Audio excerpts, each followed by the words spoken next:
Hola, muy buenas tardes. En el día de hoy iniciamos nuestro ciclo de Facebook Live a través de la Clínica Neuropsicológica Senkai junto al Instituto de Estudios Neuropsicológicos INC.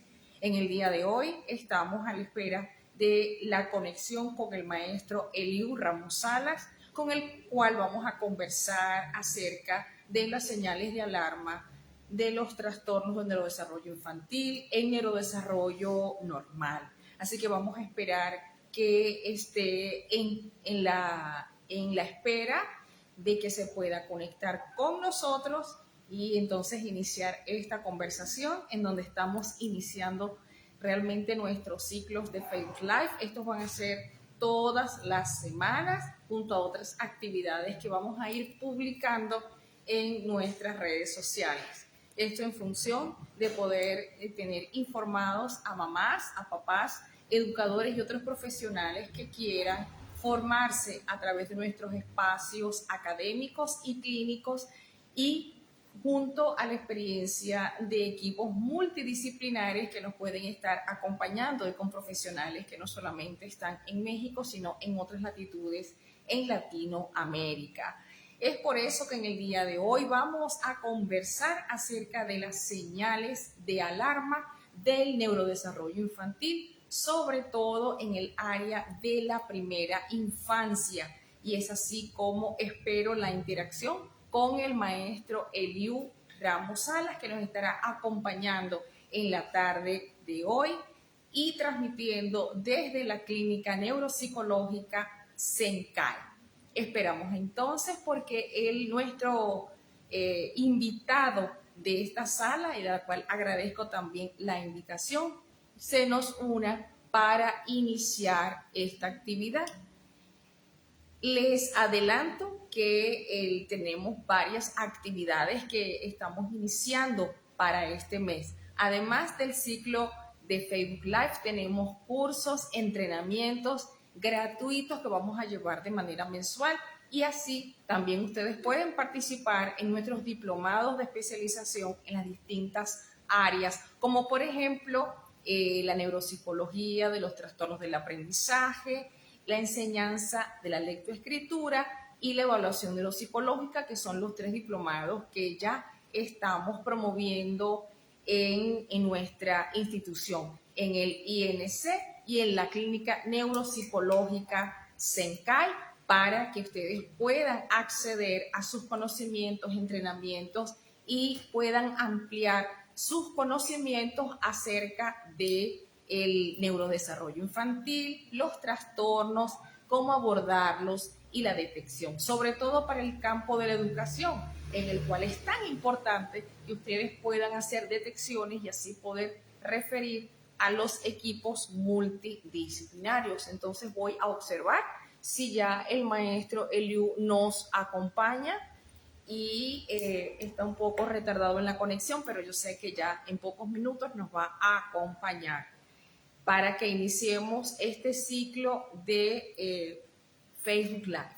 Por supuesto, quien les habla, yo soy la doctora Liliana Casanova Borja, soy médica genetista y especialista en los trastornos del neurodesarrollo infantil frente a la Dirección Educativa y de Investigación en el Instituto de Estudios Neuropsicopedagógicos INC y también asesora clínica en la Clínica Neuropsicológica Senkai, neurocoach y también neuroeducadora. Así que en la tarde de hoy vamos a iniciar con estas actividades de Facebook Live a través de nuestras pantallas. Ya vamos a agregar al maestro y en instantes el maestro Eliu Ramos Salas nos va a acompañar. Maestro, buenas tardes. Es un placer saludarles desde la Clínica Neuropsicológica Senkai. Gracias por la invitación. Al contrario, mucho gusto, principalmente una disculpa por el retraso. y pues nos da mucho gusto tenerte el día de hoy en esta pequeña charla, una de las 5 charlas que están programadas para hablar todo lo que tiene que ver con trastornos del neurodesarrollo, ¿no? Principalmente por muchas características de las condiciones que están pasando en la situación de los niños, las niñas en las últimas fechas, y pues tanto trabajar sobre algunos de los mitos, cómo intervenir en los procesos educativos, en los servicios escolares, y pues bueno, abordar desde las diferentes facetas y aristas qué implica estas cuestiones de trastorno del neurodesarrollo, ¿no? Nos da mucho gusto recibirte, Liliana, pues es un placer, dado toda tu experiencia y conocimiento que tienes que el día de hoy, abordemos esta primera charla sobre estas cuestiones de estos signos de alerta sobre lo que es trastorno del neurodesarrollo. Entonces, para ir platicando un poquito, Liliana, hay algo en lo que tenemos que tener claro, ¿no? Todos los que conocemos un poquito sobre esta parte de desarrollo humano y principalmente sobre la cuestión de la conducta. Primeramente, Liliana, nos gustaría que nos platicaras qué pasa entre lo que es el desarrollo infantil y lo que tiene que ver con el neurodesarrollo. En muchas ocasiones, a veces confundimos esta parte entre lo que es signos de alarma en el neurodesarrollo y signos de alerta en el proceso del desarrollo infantil. Entonces, para la charla de hoy, el día de hoy que nos escuchan tanto padres de familia, profesionales en el área de la conducta y la comunicación, que nos platiques un poquito, ¿no? Entonces, si nos platicas qué diferencia hay entre esto que tiene que ver con la cuestión del desarrollo infantil, qué es y qué características tiene, y qué es un trastorno, perdón, un neurodesarrollo, qué características o elementos lo componen. ¿Sale? Te escuchamos, Liliana. Sí, maestro. Interesantes preguntas porque muy poco se conversa acerca de eso y se piensa que neurodesarrollo es todo lo que nosotros evaluamos y no nos importan otras áreas cuando vamos a evaluar los niños. Pero en el área clínica, en el área genética, nosotros hacemos un especial énfasis, así como lo hacen los pediatras, en evaluar el crecimiento y desarrollo de los niños.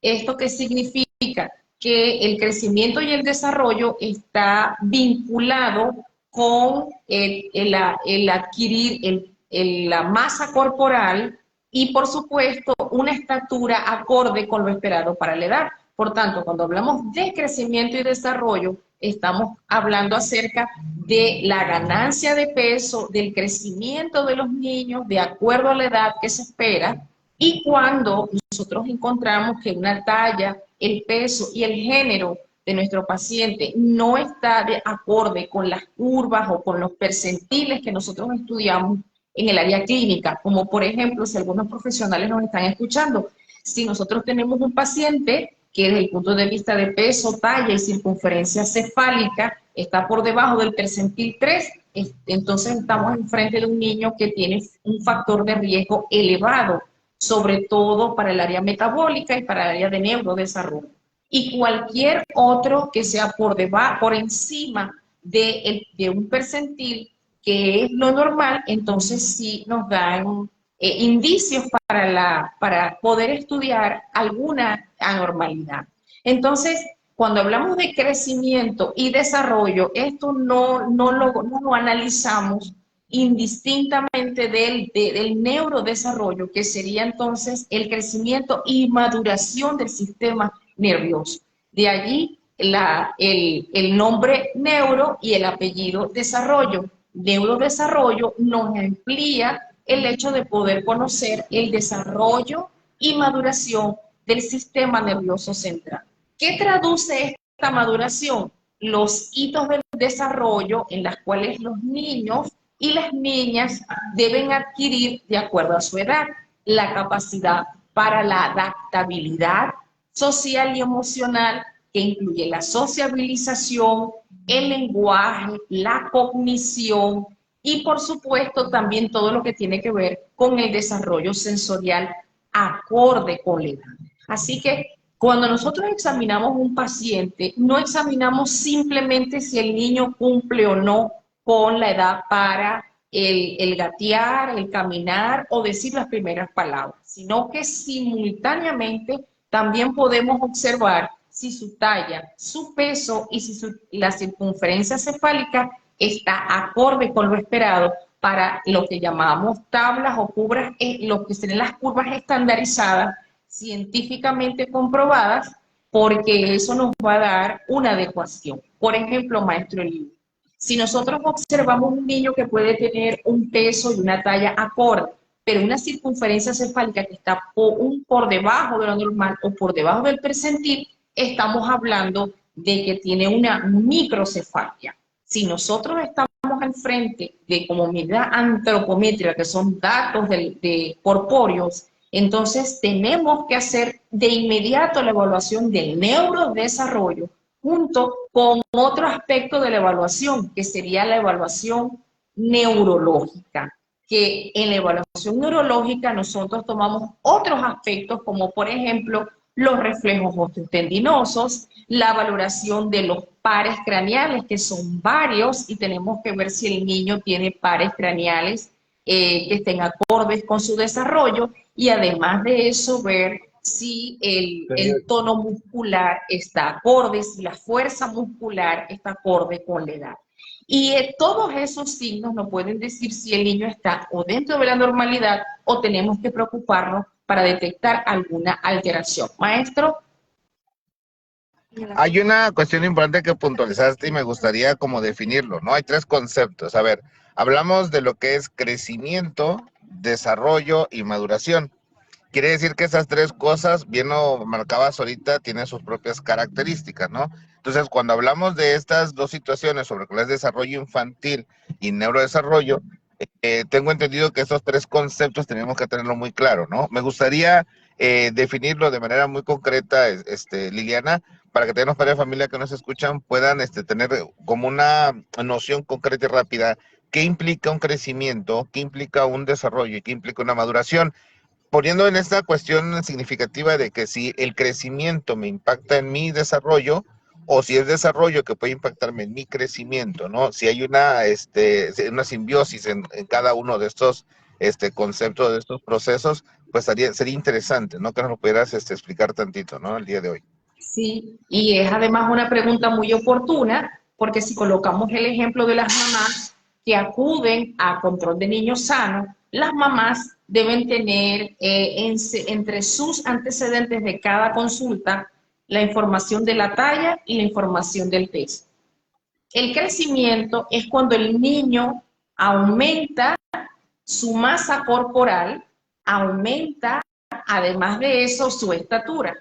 Y nosotros, normalmente en el área médica, siempre en la historia clínica, tenemos que tener asentado la talla, el peso, para poder observar si cada vez que viene la consulta, el niño va siguiendo una curva en ascenso. Lo que quiero decir es que cuando hablamos de crecimiento y desarrollo, esto es un proceso dinámico que habla, uno, de la ganancia de masa muscular, de peso, y de un crecimiento exponencial que dura durante muchos años, sobre todo, inclusive más aún en la primera etapa de la vida, continúa hasta la adolescencia.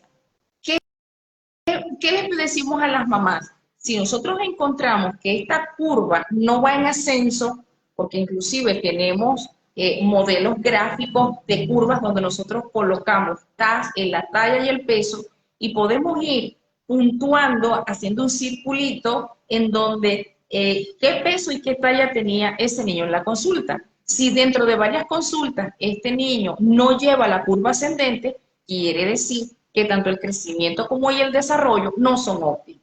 Y allí tenemos que entonces estudiar todas aquellas condiciones clínicas relacionadas con él. ¿Cuál es la preocupación más frecuente, sobre todo en pediatría, en endocrinología y en genética? El estudio de la talla baja. Aquel niño que tiene una edad promedio para una talla específica y dentro de la curva lo observamos por debajo del normal. Pero esto no quiere decir que desde el punto de vista del neurodesarrollo, desde el punto de vista del desarrollo del sistema nervioso, necesariamente tenga que haber alguna alteración, sino que tenemos que entonces verificar si estos niños tienen una alteración de tipo metabólica, como por ejemplo el estudio de talla baja genética, de talla baja por endocrinología, porque tienen una enfermedad endocrina que tiene como predisposición la talla baja, que es muy frecuente la talla baja por una disminución de la hormona de crecimiento, que para los niños es muy importante para adquirir esto. Entonces, crecimiento y desarrollo tiene que ver entonces con un proceso que es constante, que es exponencial y que tiene que además ser medible y cuantificable. Y las mamás, y es la recomendación para los que nos están escuchando, las mamás siempre tienen que solicitar al pediatra que les dé por escrito su peso y su talla y que además les haga el análisis de ese peso y esa talla, en el cual se diga si está dentro de lo normal o si está en un límite de la normalidad, bien sea superior o bien sea inferior. Pero recordándoles que esto no necesariamente tiene que impactar con la maduración del sistema nervioso central. Bueno, te interrumpo tantito ahí, Liliana. Dijiste una cuestión importante, ¿no? Y voy a tratar de hablar los tres factores. Hablamos de un proceso que por sí mismo, en el proceso independiente, se va, o biológicamente se va generando y a base de las curvas de medición que tenemos, ¿no?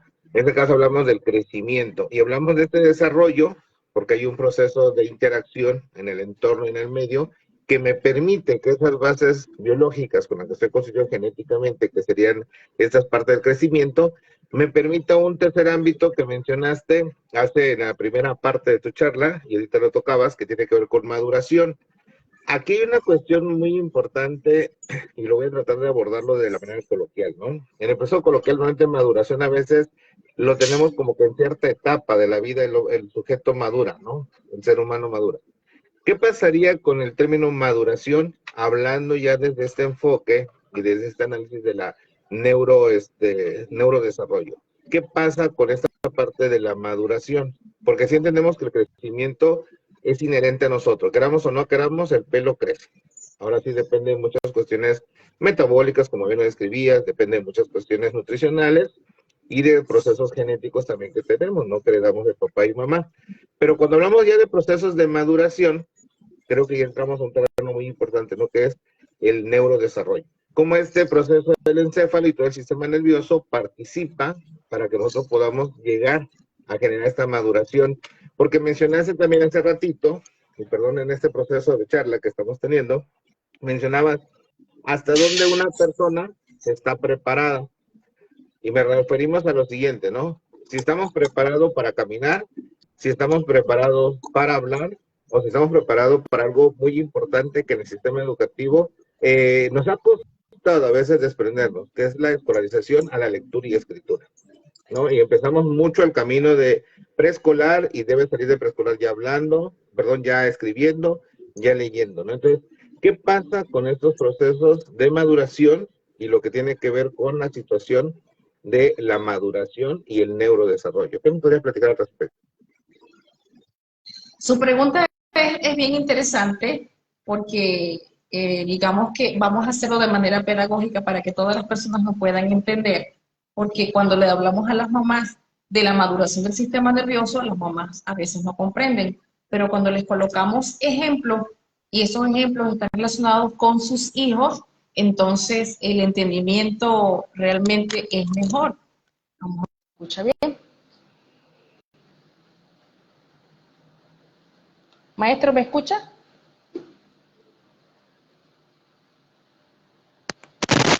No sé si me escucha.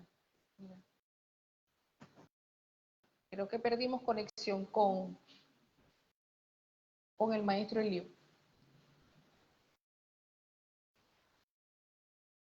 Lo voy a volver a ingresar.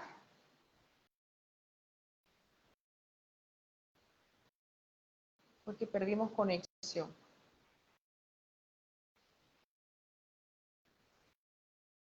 En estos momentos se observa que el maestro tiene problemas técnicos y que no puede conectarse con nosotros. Vamos a ver, porque perdió la conexión. Pero no se preocupe, nosotros seguimos y ya estamos agregando. Mientras tanto, vamos a ir contestando las preguntas para que ustedes de manera pedagógica puedan entender. Porque estas preguntas que está haciendo el maestro Eliu, para nosotros los clínicos son muy importantes y más aún cuando deseamos que las mamás tengan mejor entendimiento. Ya el maestro Julio está aquí. Maestro, bienvenido nuevamente.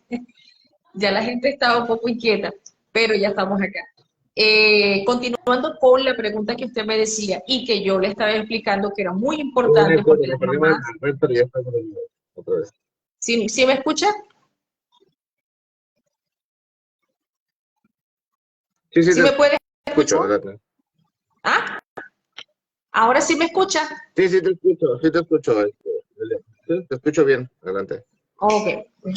Quiero colocarme el audífono porque hay mucha interferencia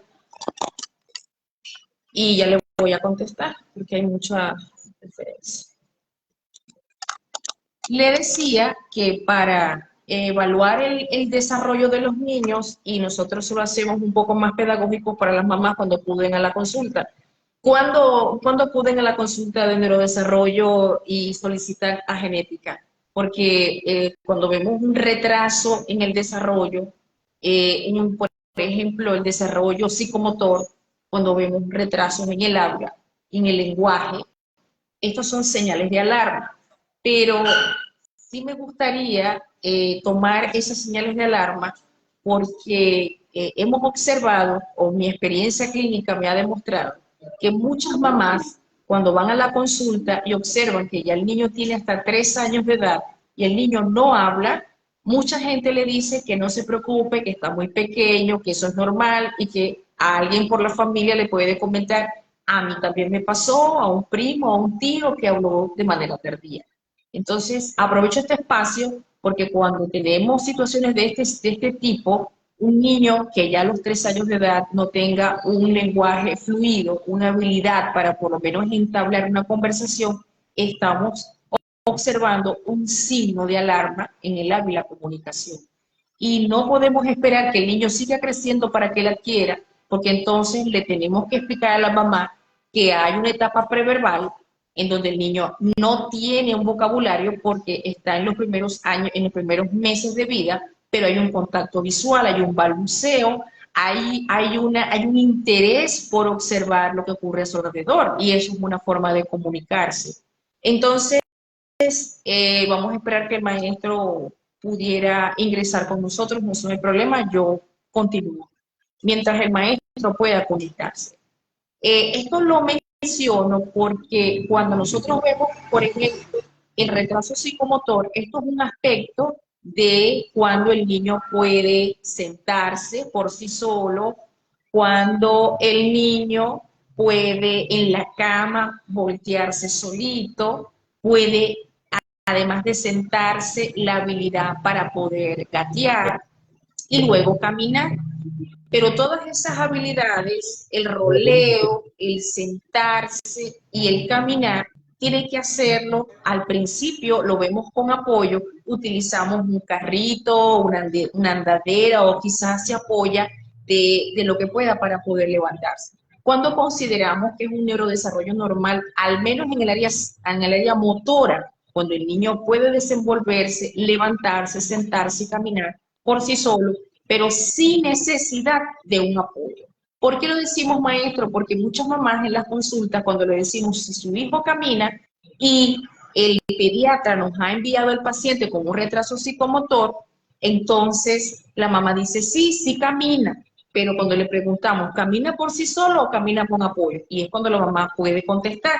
Lo levantamos, le colocamos algo donde se pueda apoyar. Entonces realmente este niño que ya tiene que tener una habilidad para caminar porque tiene más de 1 año y medio y no camina, lo hace con un apoyo.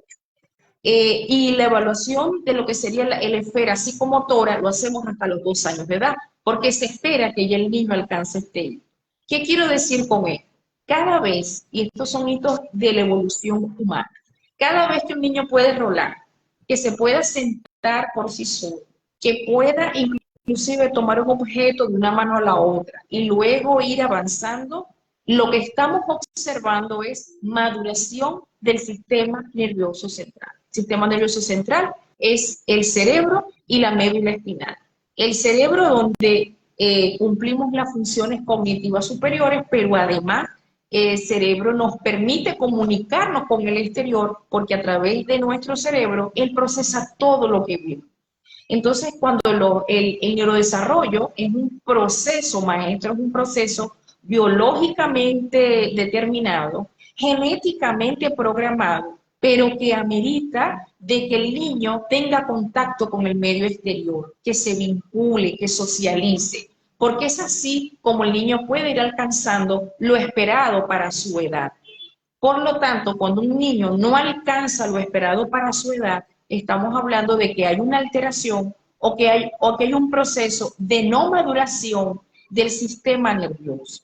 Y esto tiene que ver también con la parte sensoperceptiva. Un niño que no tenga ni siquiera el interés de observar el medio, de interactuar con aquello que está en movimiento, o que un niño ya de 2 años que lo llamamos, que está en una fiesta, le decimos, Juan, ven a la fiesta, ¿qué vamos a hacer con la torta? Vas a soplar la vela y el niño pues ni siquiera tiene interés de interactuar o no sabe qué hacer en una fiesta de cumpleaños. Nos está hablando de que hay un proceso en la cual la inmadurez cerebral está presente y donde tenemos que evaluar esa incapacidad que tiene para sociabilizar y para leer las caras de las personas y para adaptarse al medio según la situación. Entonces, no estamos hablando que un cerebro inmaduro es porque las partes no están. Están sus partes, pero hay ciertas alteraciones que están allí que le impiden que alguno de esos procesos se pueda cumplir. Por ejemplo, cuando hablamos de alteración desde el punto de vista del neurodesarrollo, que ya por lo menos hablamos de sociabilización, hablamos de la visión, de la audición, hay también otras alteraciones que también tienen que ver con la parte motora y no necesariamente con el desarrollo psicomotor. Ya el niño alcanza a caminar, pero vemos aquellos niños que se caen constantemente, que no pueden saltar la cuerda, que no pueden saltar una llanta, que les es imposible hacer una actividad manual que hacen en el preescolar con masa flexible, que toman una tijera con punta roma y les es difícil inclusive seguir una vía de corte. Estamos hablando de que también una alteración en el área de control motor fino y motor grueso. Y también es otra señal de alarma cuando vemos a aquellos niños que pueden estar caminando o corriendo de un lado a otro, pero pierden el equilibrio, o cuando hacemos un ejercicio, por ejemplo, de mindfulness infantil o de yoga infantil, o le hacemos un ejercicio de colócate de pie, levanta una pierna, dobla hacia atrás la pierna y cierra los ojos y vemos como el niño cae del lado derecho, del lado izquierdo, o pierde el equilibrio. Allí también estamos hablando que tenemos que evaluar lo que se llama control motor y equilibrio.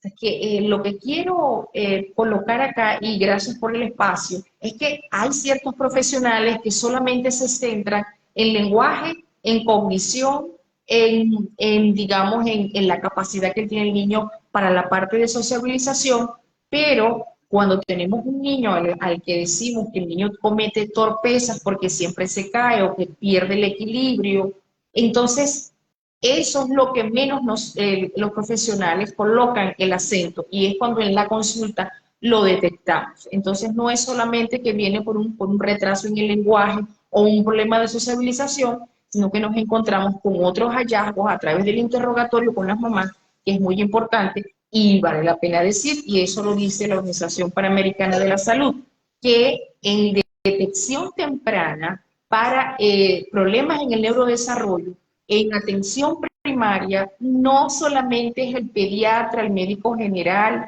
o el docente en el aula que lo puede detectar si el niño está en un área preescolar. Las primeras personas llamadas a que puedan observar estas señales son las mamás, los papás y por supuesto las abuelitas o cualquier otro cuidador. ¿Qué es un cuidador? La persona que tiene bajo su responsabilidad el cuidado y el resguardo del niño. Y en las consultas de pediatría, hay algunos pediatras que solamente hacen una consulta muy corta, preguntan lo esencial, y a veces las mamás o las abuelitas quisieran ampliar la información y no les permiten por razones de tiempo. Y definitivamente, ¿qué nos dice la Organización Panamericana de la Salud en cuanto a las recomendaciones de detección? que estas son las primeras, la primera línea de detección para señales de alarma. Y muchas veces en mis conferencias le digo, las abuelitas saben muchísimo, porque ellos han criado sus hijos y han criado nietos.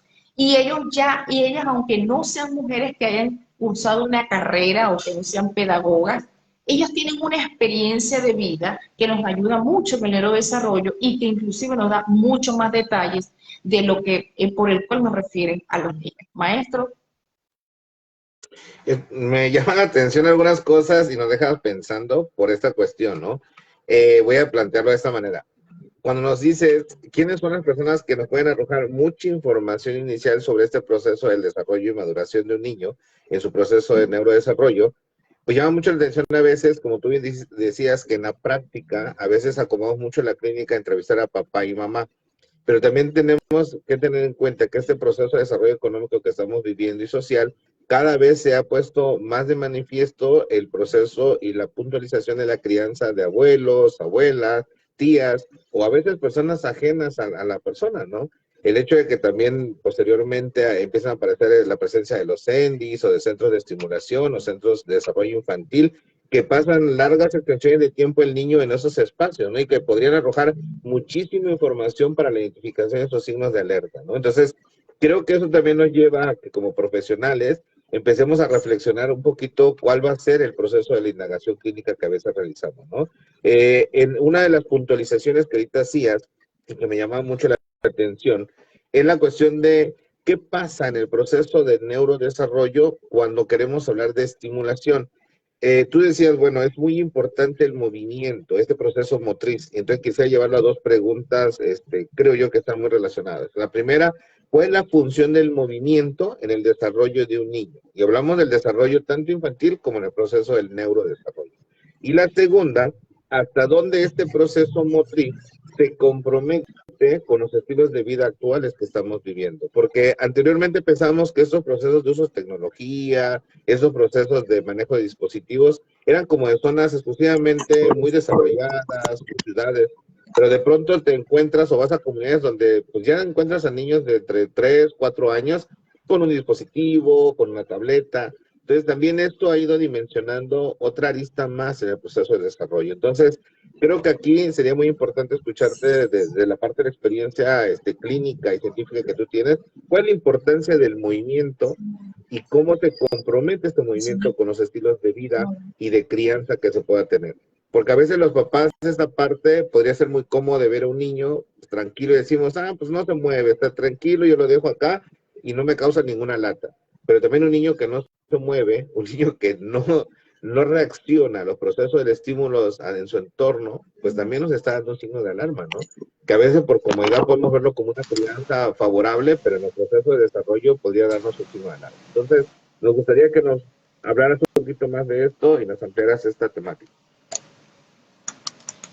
Mire, maestro, cuando me hablan de estimulación, siempre me dicen que a los niños, hay algunos profesionales que me preguntan si a los niños hay que estimular o si solamente el proceso de estimulación se da en niños que necesitan el estímulo porque tienen un problema a nivel de neurodesarrollo. La experiencia y la literatura científica nos indica que todo niño debe ser estimulado, más no sobreestimulado. Por ejemplo, cuando hacía las consultas de genética prenatal, hay un periodo de tiempo que le digo a las mamás, ya estimulaste a tu bebé. ¿Sabes cuáles son los sentidos que primero se desarrollan a nivel intraútero? Entonces eran preguntas con unas respuestas de, bueno, ¿cómo puedo estimular un bebé dentro del útero? Es una excelente pregunta, ¿no? De las mamás. Resulta que el oído es uno de los sentidos, de los 7 sentidos que tenemos, que a partir de la 3ª semana de la gestación, cuando ya estamos con los primordios del sistema nervioso, el sentido del oído es uno de los que más rápido se desarrolla. Por tanto, la estimulación debe ser, y valga este preámbulo, la estimulación tiene que ser desde etapa intrauterina. Con eso no queremos decir, por ejemplo, que a los niños no tengamos a bien no estimularlos. En etapa intrauterina, por ejemplo, una música que es ruidosa, que sea muy fuerte, eso no estimula el sentido de la audición de un bebé. Lo que lo va es a angustiar porque él está en un medio, pues, muy tranquilo. Todos quisiéramos estar allí en medio de esa piscina, en ese medio acuático, tranquilo, escuchando el corazón de mamá, porque los bebés escuchan el latido de mamá y además el cordón umbilical nos acerca a nuestra mamá. Pero si nosotros utilizamos música de relajación, hablamos y le colocamos cerca y estamos las personas, miembros de la familia que tienen que estar cerca de ese bebé, conversando con ese bebé, tenga por seguro, y ha sido mi experiencia en la sala de parto, que cuando ellos ingresan a este mundo exterior, en cuando usted le habla, hay algunos bebés que tienen una estimulación tal que de inmediato abren los ojos y buscan esa voz conocida, esa voz tierna, esa voz cálida, que probablemente y siempre va a ser la voz de mamá. Pero si mamá tiene la suerte de tener a papá cerca, tenga por seguro que si usted invita a papá, que no está gestando, pero que también está esperando, este bebé también va a reconocer una voz querida, una voz cálida. Entonces, la estimulación viene desde la etapa intrauterina. Cuando el bebé nace, también tenemos que estimularlo. Las mamás y las familias, pues bueno, enloquecen con el bebé y empiezan a comprar cualquier cantidad de juguetes y a veces sin sentido porque se ven bien. Y yo les digo a las mamás, si van a hacer un cuarto para el bebé, bien sea para niño o para niño, porque tenemos que respetar las creencias del sistema de género, tienen que buscar ciertos objetos en los cuales podamos estimular, uno, la aprehensión, que es la parte motora, ¿no? Que en el primer mes de vida, el bebé, usted lo va a ver con los manitos cerrados, eso es normal. Un neonato con las manitos cerradas es normal. Pero ya después de los 2 meses se supone que ya desaparecen esos reflejos inmaduros del recién nacido, esas manitos empiezan a abrir y es cuando nosotros podemos estimular con objetos suaves o pasarles pelotitas de plástico para que él pueda tocar, inclusive estimularlos con algunos objetos que no sean puntiagudos, sino que que den bienestar al bebé. Y así, paulatinamente, hay muchos objetos que se consideran juguetes, pero que también lo podemos utilizar para la estimulación, no para la sobreestimulación, porque hay personas en contra y en pro. Yo particularmente estoy en pro de la estimulación, porque si estamos hablando que el neurodesarrollo está relacionado con la maduración del sistema nervioso central y las habilidades cognitivas, las habilidades de sensopercepción, pues tenemos que entrenar al comandante general de nuestra vida, que sería el cerebro. ¿Cómo lo vamos a entrenar? Haciendo estimulación. La estimulación no solamente son ejercicios motores, ejercicios o actividades. La estimulación también tiene que ver, maestro, con el amor y con el afecto. Un niño que no reciba afecto, que no reciba amor, que no sea tocado, que el niño no sepa lo que es el calor de una mamá, de un padre, de un familiar, tenga por seguro que ese niño no está recibiendo la estimulación que necesita. Así que cuando hablamos de no necesita estimulación porque no tiene ningún problema, digamos que no estamos observando la trascendencia de lo que es la estimulación infantil. Muy separado de lo que sería ya el proceso de estimulación temprana infantil ante señales de alarma, en donde ya entra la terapia ocupacional, donde entran los fisiatras, los fonoaudiólogos, todo un equipo multidisciplinario de los centros de atención, porque estamos detectando en etapa temprana una alteración. Entonces, respondiendo a la pregunta, que fue la primera porque perdí un poco de audio con usted, la estimulación es importante. De hecho, me gustaría hacer una conversación final. Desde la Secretaría de Educación, que estamos trabajando hay una etapa que se pone ya como educación obligatoria, ¿no? Educación básica, que es educación inicial. Y ahorita planteaste algo muy importante. No podemos identificar signos de alarma si no interactuamos con nuestros niños, no con nuestros bebés. Entonces, de pronto podemos a veces decir, necesita una estimulación o no necesita. Y entonces vamos a basar en el principio más básico, ¿no? El hecho de que juegues con el bebé. Es decir, eres papá, mamá, ¿qué tanto juegas con él? Y hablaste algo muy importante, y voy a hablar tres dimensiones que planteaste y voy a tratar de asumirlas según lo que lo que platicabas. La primera era la parte del lenguaje, ¿no? La segunda era la parte del proceso motor, de este proceso de movimiento. Y la tercera hablaste de una dimensión emocional o afectiva, ¿no? Y que no podemos visualizar en esta primera etapa de crecimiento del niño, en el que está empezando a interactuar a través del desarrollo con su entorno y su medio, no va a poder comprender qué es una caricia, qué es un acercamiento de vínculo, si no tiene ese contacto físico, ¿no? Y tampoco voy a poder identificar yo de manera temprana si mi hijo tiene una dificultad en el proceso sensorial de manifestación de un afecto, un amor, que me podría dar un signo de alarma ahorita que hablemos de TEA, de trastorno de espectro autista o de un TDAH, cuestiones de alarma que yo no voy a identificarlo si no tengo este proceso de interacción con mi hijo. Entonces, yo creo que el proceso de la hiperestimulación que hablaba es cuando empezamos de pronto en la crianza a este rol de querer jugarle al ser el mejor papá, ¿no? Y empezamos a olvidarnos de lo que podemos hacer con nuestros hijos y empezamos a buscar cuál es la mejor aplicación, mejor canción, mejor melodía, cuando el niño de pronto, en las fases iniciales, lo que quiere es escuchar la voz de papá y mamá, que lo arrulla, ¿no?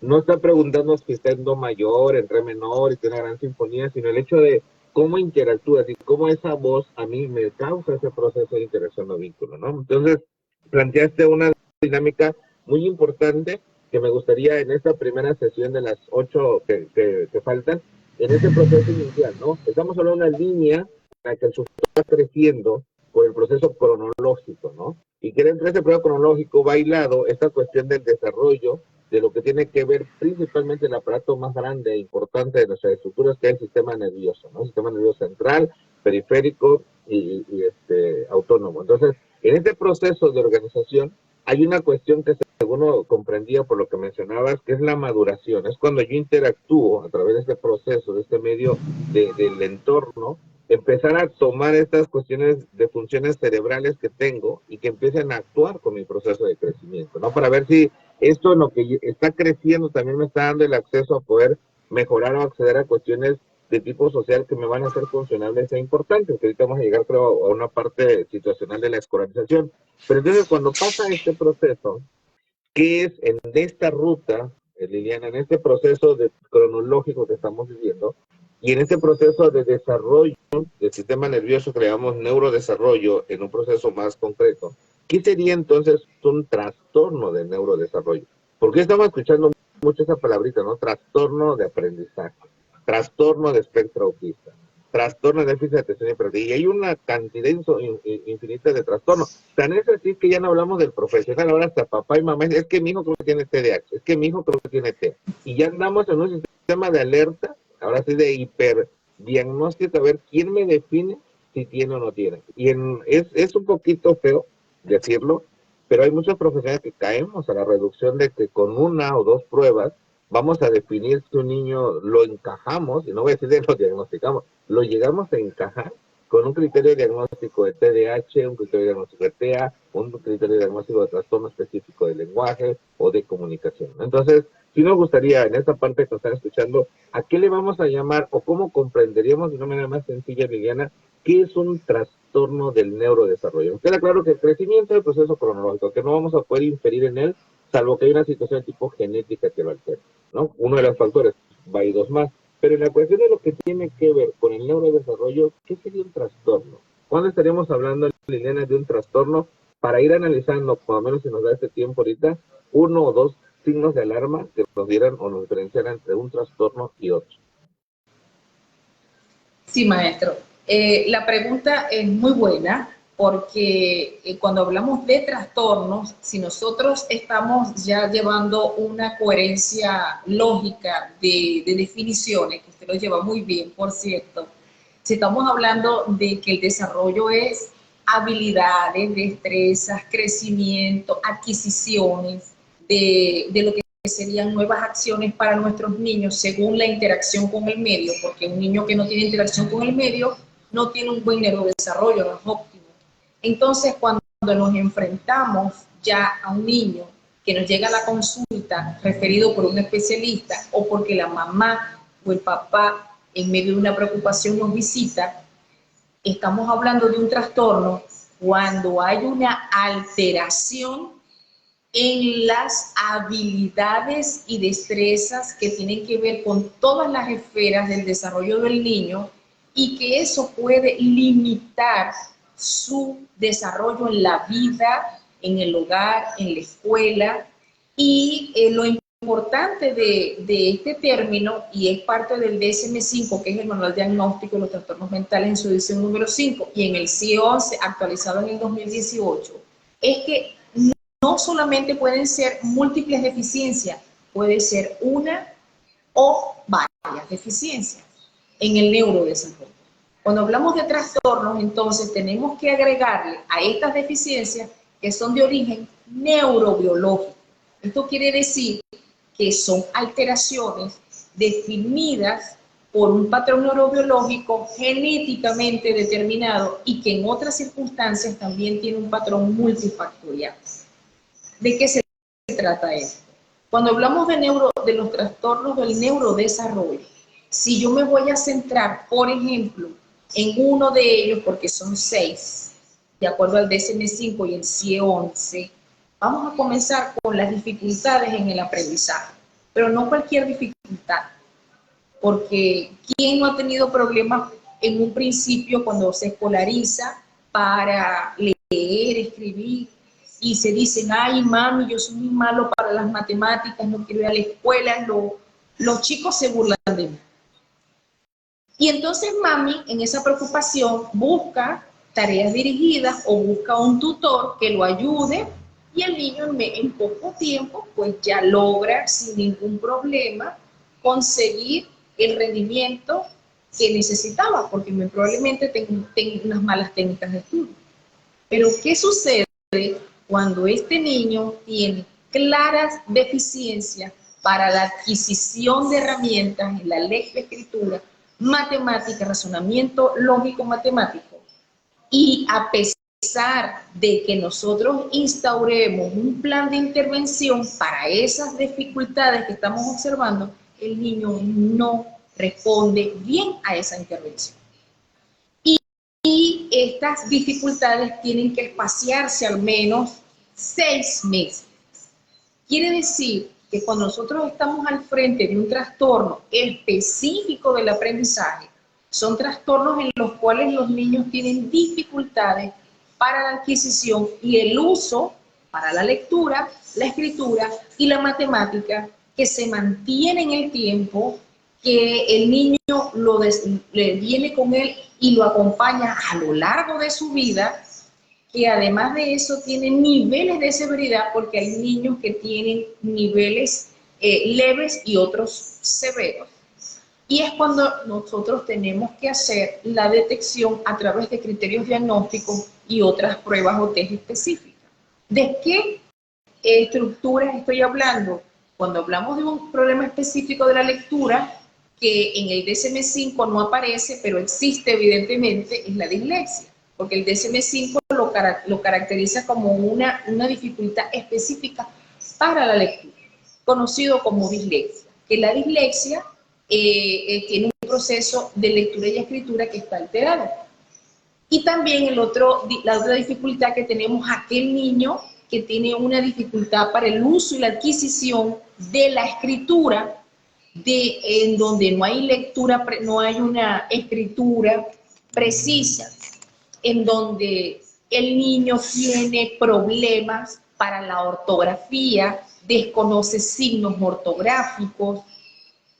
Y hay el tercer trastorno, que es aquel niño en el cual tiene dificultades en la adquisición y el uso para las matemáticas, el razonamiento matemático. Y estos son problemas que por más que yo le coloque un tutor, estos son problemas que no van a desaparecer. Por eso de origen neurobiológico. No van a desaparecer pero pueden mejorar con el tiempo si hacemos la detección temprana. Y por eso comienzo con dificultades en el aprendizaje con usted, porque ¿quiénes son los llamados a hacer la detección temprana? Mamá y papá no son los llamados a hacer la pauta pedagógica de la escolarización para los procesos cognitivos superiores, más allá de la lectura, escritura matemática, razonamiento lógico, la toma de decisiones, sino que además de papá y mamá, son los docentes en la escuela quienes tienen la responsabilidad de hacer la detección temprana. Mientras más tardía sea la detección, más difícil va a ser un plan de intervención, porque desconocemos si el niño que usted tiene en el aula tiene un trastorno leve o un trastorno severo. ¿Cómo diferencio un trastorno leve del severo? Que yo con un trastorno leve del aprendizaje, yo puedo aplicar un plan de intervención en 3 meses y poco a poco y con seguimiento, el niño puede adquirir destreza, pero no lo puedo abandonar. El niño tengo que acompañarlo hasta que egrese de la escuela. Un defecto grave es aquel niño que por más que yo tenga un seguimiento, tenga un tutor por la tarde, haga adecuaciones curriculares, el niño en nada mejora o en nada adquiere aprendizaje. Es por eso que los trastornos del neurodesarrollo, los que están vinculados con el aprendizaje, afectan la vida de la persona, la vida personal, la vida académica y la vida familiar. Y otro aspecto que yo le digo a los docentes en mis actividades formativas es, cuando usted tiene un niño con dislexia, con disgrafía, con disortografía o con discalculia, que sean los 3 trastornos específicos para el aprendizaje de lectura, escritura y matemática. Esos trastornos no entran en el aula, se sientan en el aula y se quedan en el aula. El trastorno sale con el niño a la vida. Entonces, un niño, por ejemplo, que tenga discalculia, un niño que usted le da una dirección y no se ubica, se pierde, no puede aprenderse números telefónicos ni siquiera de emergencia porque no reconoce los números, los invierte o no hay un conocimiento de mayor a menor o de mayor a menor. No puede ver la diferencia. Son niños que inclusive les cuesta muchísimo comprender los días del año, porque recuerden que los días del año lo vemos por nombre, pero también por número. La persona disléxica es disléxica en el aula, es disléxica en el cine, en el centro comercial. Entonces, estos son trastornos que acompañan al individuo para toda la vida. Y otro aspecto muy importante para irnos a otro es que son genéticamente heredables, tienen alta heredabilidad. Ya los trastornos específicos del aprendizaje tienen genes en los cuales se observa en ciertas familias y por tanto un papá, una mamá con dislexia tendrá hijos con dislexia. Por tanto, ya se ha visto una heredabilidad tan elevada de más del 60% de los casos en donde se ven familias con dificultades en el aprendizaje, así como la discalculia y la matemática. Ahora, esto es el punto de vista genético, pero el perfil neuropsicológico de ellos, y esto es para aquellas personas que nos estén escuchando. Por ejemplo, la dislexia es considerado un trastorno neurobiológico, sí, hay genes implicados para su aparición, pero sí se conoce que es un trastorno por la alteración del procesamiento fonológico del lenguaje, pero para que no quepa duda, no es un trastorno del lenguaje. Eso es muy importante porque hay personas que tienden a confundir que si le decimos que la dislexia es una alteración en el proceso fonológico del lenguaje, entonces asumen de que el niño tiene un trastorno del lenguaje. Todo lo contrario. Si nosotros repasamos el proceso de la lectura, lo que es el proceso neurológico de la lectura, los niños con dislexia tienen una característica importante y no quiero dejar pasar que ninguna persona con un trastorno específico del aprendizaje tiene un déficit cognitivo. Eso es un descarte. Cuando yo tengo un déficit cognitivo en una persona que presenta dificultades en el aprendizaje, me cambia el diagnóstico, maestro. Estamos hablando de personas que tienen un trastorno en el desarrollo cognitivo, por ejemplo, síndrome de Down u otros déficits cognitivos no relacionados con síndrome de Down que pueden aparecer y que tienen una causalidad multifactorial. Entonces, cuando hablamos de los niños que tienen una dificultad específica del aprendizaje, su coeficiente intelectual está bien, a menos que lo tenga asociado y hacemos el descarte. El niño con dislexia tiene una particularidad, y es que el niño cuando lee, sí, y cuando logra leer, invierte palabras, tiene omisiones, porque no, en su cajita de letras, que ahora lo voy a explicar que es la cajita de letras del cerebro, no se encuentra, o tiene las llamadas pseudopalabras, que en el diccionario de la Real Academia aparecen. Y la tercera característica de la dislexia es que ellos lo que leen no lo comprenden. Y uno de los criterios clínicos que lo hacemos en la consulta es que nosotros colocamos al niño a leer una historieta, un cómics, lo colocamos a escribir brevemente y con eso nosotros observamos cómo están. Otra cosa importante, y me voy a quitar el anillo, y es que también tenemos que evaluar la capacidad motriz fina, la pinza, porque toda persona escribe con una pinza, eso es un hecho biológico. El niño con dislexia puede tener también una motricidad gruesa, tomar el lápiz, por ejemplo, con el primer dedo y con el cuarto dedo y afincarse, o simplemente rodarlo, ¿no? ¿Por qué? Porque resulta que si el niño tiene problemas para la lectura, también tenemos que evaluarle la escritura, porque la escritura también está alterada. No necesariamente debe tener disgrafía, pero resulta que en este mundo de los trastornos de neurodesarrollo infantil, ninguna entidad viene individual. Yo tengo pacientes que pueden tener dislexia junto con discalculia o tiene la disgrafía, o dos, o tienen las tres. Y además, estos trastornos de neurodesarrollo, como son de neurodesarrollo, y así me voy a ir hacia otro vértice, van acompañados de otros. Por ejemplo, si yo tengo un trastorno específico del aprendizaje, yo como persona puedo tener o uno, o dos, o tres, pero como son del neurodesarrollo, son de origen neurobiológico y tiene que ver con el desarrollo de habilidades y destrezas de funciones cognitivas superiores, yo también puedo tener una persona con autismo, tener TDAH y simultáneamente tener dificultades específicas en el aprendizaje. Y el segundo, entonces, que estoy tocando, vamos a tocar el autismo. Yo puedo tener dificultades en el aprendizaje propias por el espectro autista, pero también puedo tener niños con autismo que puedan tener simultáneamente estas dificultades en el aprendizaje específicas. Cuando hablamos de autismo, todo el mundo sabe de autismo, maestro, y eso me parece positivo. ¿Por qué positivo? Porque la red de padres a nivel mundial y profesionales a nivel mundial hemos trabajado muchísimo para perfeccionar, uno, el diagnóstico, dos, las pruebas, tres, planes de intervención. Entonces es bueno que a nivel mundial hay un conocimiento tan excelente, más que en otras condiciones que en autismo, porque realmente hay un conocimiento excelente de autismo. Pero resulta que aunque se conoce, que la gente dice, sí, yo sé del autismo, como genetista, le digo que el autismo también es un trastorno de neurodesarrollo bien complejo, que tiene una heterogeneidad en su presentación. Por eso, y aprovecho este espacio para no extenderme más, porque todavía sigo escuchando, hasta esta semana seguía escuchando que cuál es la diferencia entre el autismo típico y el espectro autista. Y si el autismo infantil o el autismo típico, el trastorno degenerativo de la infancia, también se puede comparar con el espectro, ¿no? Entonces, cuando yo me encuentro con eso, me preocupo y digo, sí, hay un conocimiento en el autismo, pero no estamos actualizando de cómo lo vamos a diagnosticar.